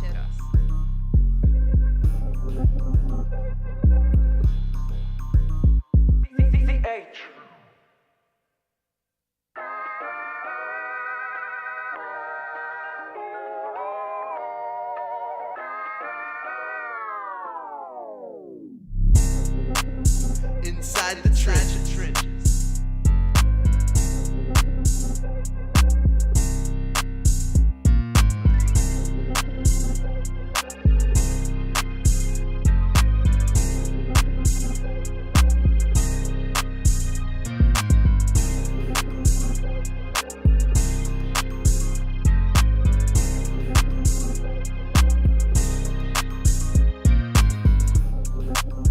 Inside the Trenches.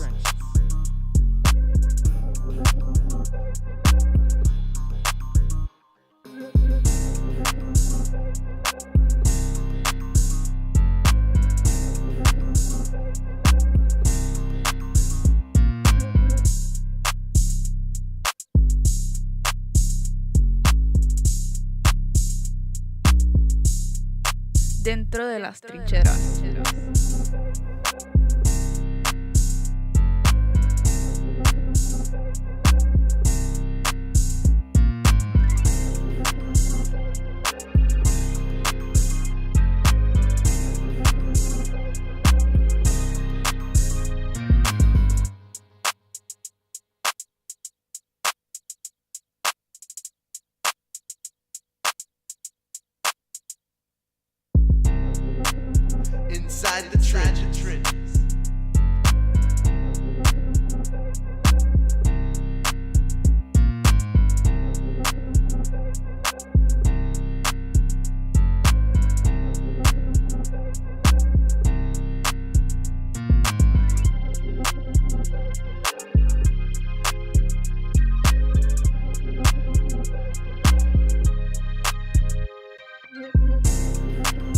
Inside the trenches.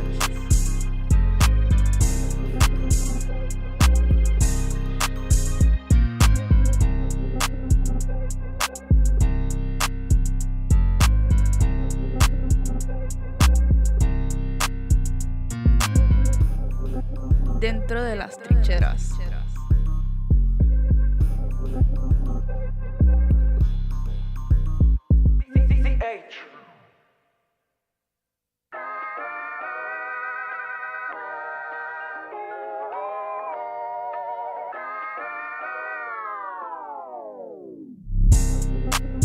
Inside the trenches.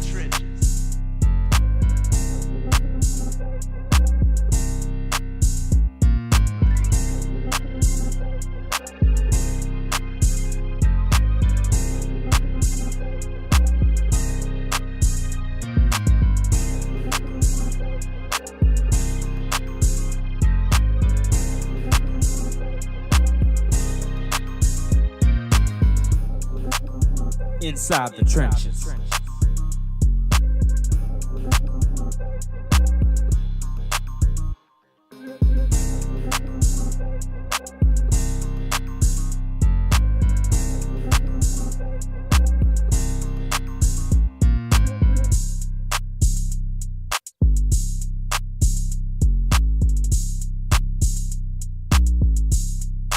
Dentro de las trincheras.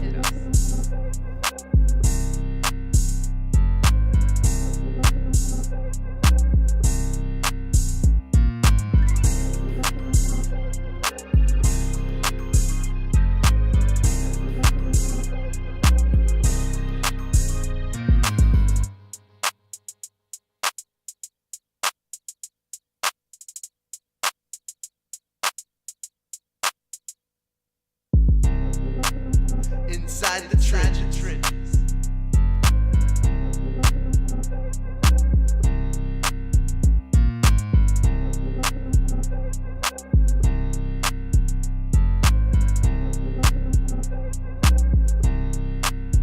Okay, just like that, baby, we back. It's Inside the Trenches. We ain't whack. We keep it real. Yeah, we intact. CL, me and Chris, we spit facts. Yeah, welcome back to Inside the Trenches. It's your host, Marlon, Big Favorite. Yes, I guess I felt like rapping on this Monday.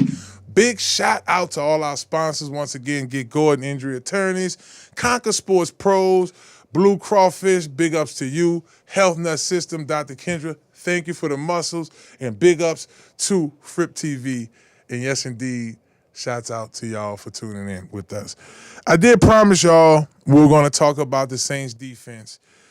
We spent a little time talking about their offense, their running back. I think the quarterback room is intact.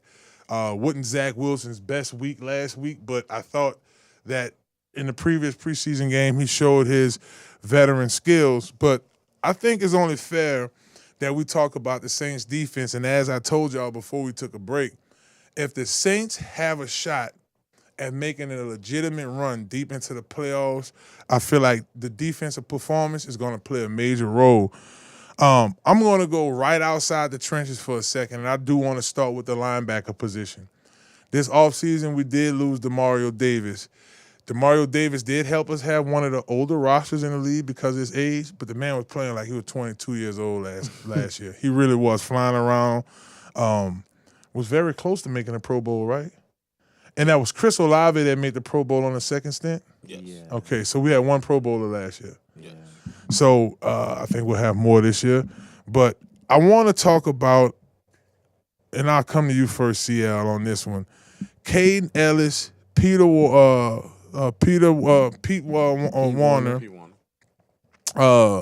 Isaiah Stallbird, and then Stutman.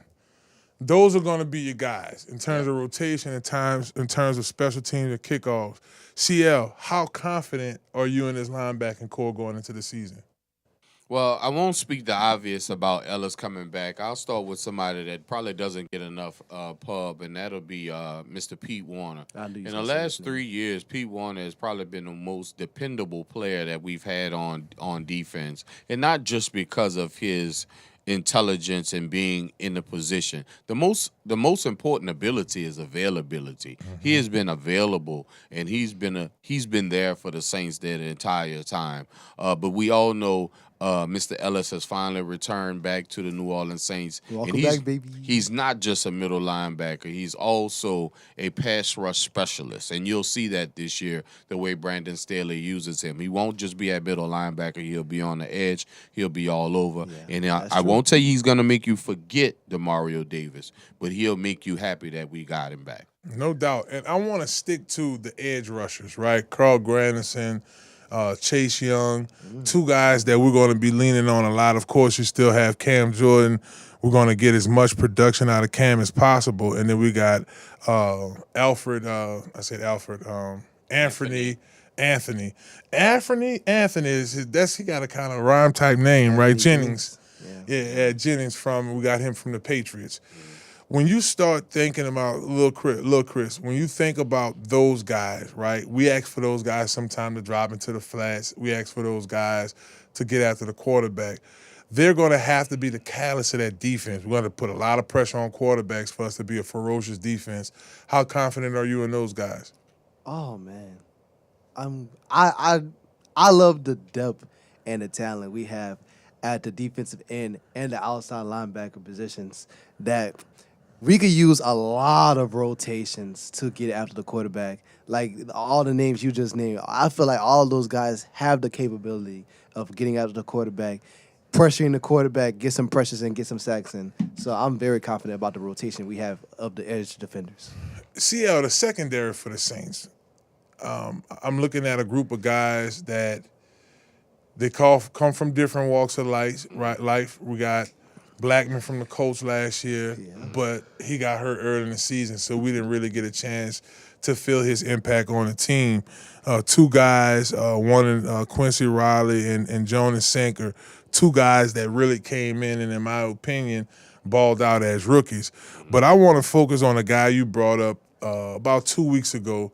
He's been balling his tail off these last two games. Go ahead and talk to me. You know, I almost said Martin Emerson Jr., CL, you're shaking your head because you know that's where I was going. That's your boy right there. And I think he has the ability to give us some stability at that cornerback position. Talk about him. Well, the beautiful part about it is, you know, this league, it loves you, it hates you, and it lets you go. Unfortunately, he was a starter at Cleveland opposite of Denzel Ward. And you know when you're across from a star, you're going to get a lot of work. So he has a lot of skins on the wall. Unfortunately, last year's training camp, he blew out his knee. Cleveland, like I say, Cleveland is not in the business of winning, so they did something stupid and let him go. Luckily for the New Orleans Saints, we were able to get him. I'm telling you now, he will be the starter on the opposite of Kool-Aid because he is 6'2", 210. He is a big He's a very physical corner. Yeah. He's even though he's not the field side corner, he plays like a field side corner. And you'll see the difference. And don't get me wrong, I am a huge Riley fan. I really respect what he did last year. But he's actually hurt right now. And sometimes we say this in the National Football League that you can't lose your job to injury, but that's actually a lie. You can lose your job to injury. That is real. Tom Brady. You can't make the club in the tub. And so, you know, I'm excited about the young man. I can remember when we brought him in, I almost stopped traffic on the bridge because I pulled over just to hear them speak and bloviate about him because I do know his talents. And he is number 22 for the New Orleans Saints if he doesn't change his jersey number, and he will make an impact for us this year. He will, and like I said, preseason, it does tell a tale a little bit because you do get some of those guys that are major contributors. Guys, we got time for one more group to talk about. We got a minute left, so about 25 minutes to me. I think the interior D-line is going to be ferocious because of Bo Davis. He got his guy from Texas, Broughton, being healthy this year. Yeah. We got Christian Miller. I think he's going to do some things. Lil Chris, for about 20 seconds, talk to me about the Saints' D-line. Let's take it inside the trenches. Heck, is the name of the show. Man, stacked D-line. Defensive tackles, rotation is amazing. Defensive ends. I already mentioned that they're amazing. I just love the rotation that we have throughout the defensive line, and they should be a very exciting group of this defense this year. Chris, in the amateur show Inside the Trenches, talk to me, CL. Christian Miller is the #1 rated defensive nose in football this preseason. Just wait and watch. Don't believe me, just watch, baby, and I know y'all will. The Saints kick off their season September 13th against the Detroit Lions, baby. We're going to be at the Blue Crawfish broadcasting live. Shouts out to the Blue Crawfish for having us. It is going to be one heck of a year. A lot of stories about Detroit. They're trying to see, is Detroit still a contender? If the Saints can go out there and hit them right in the mouth, I think they'll kick off the season for us the right way. Well, big ups to our production team. Shouts out to all our new ones over here at Loyola in the room. Y'all was so great today producing. Big ups. We got CH back in the building. Big ups to our guests, Anthony Parker, for coming on, dropping some dimes. Anthony spent a lot of time with LSU this summer and fall ball, checking out the team, checking out the players. So that was some really good insight. If y'all missed that, definitely go back and check it out. Again, big ups to my co-host, CL NOLA, and Lil Chris. UP, you the man, baby. Shouts out to our executive producer, UP, for all he's done on the show as well. Get Gordan, get it done, baby. Like I told y'all, dial 504-800-8888. If you've been involved in a car accident, get Gordan, get it done. He got you covered. Let him know that you heard about him right here on Inside the Trenches. And in addition to that, baby, we want to thank Conquer Sports Pros. That's right. csportspros.com. Log in. You need consultation, sports consultation. They told y'all it is the wild, wild west out here in terms of recruiting. Let our company help navigate y'all through the process. Y'all need in-season training. Please visit our website. Big ups once again, baby. We want to send a big shout out to Dr. Kendra, Health Nut System. Dr. Kendra got us looking good over here. Listen, the products you need. I know we eat cheeseburgers, pizza, and all that stuff. You start taking her supplements, they will curb your appetite. You'll find yourself eating maybe 1, maybe 2 meals. I know today I had 1 meal. Definitely going to eat some of that chicken and rice my wife got at the house, so that's going to get smashed when I get home. But outside of that, baby, she got us rolling. Shouts out once again to the Blue Crawfish. And big ups to FRYP TV live streaming. Remember, y'all can check us out, more exclusive stuff right here on FRYP TV. For CL NOLA, he's Chris. I'm Big Fave. Shouts out to our family at ESPN Baton Rouge NOLA. Baton Rouge NOLA. We holding y'all down, ESPN Baton Rouge, right here in the NOLA, 104.5 FM. Check us out on their YouTube live. Shouts out to our crew out there. And same time, same place. We'll be right back here next Monday to talk more sports and entertainment with you, baby. It's Inside the Trenches, right here on FRYP TV and ESPN Baton Rouge. See y'all next week.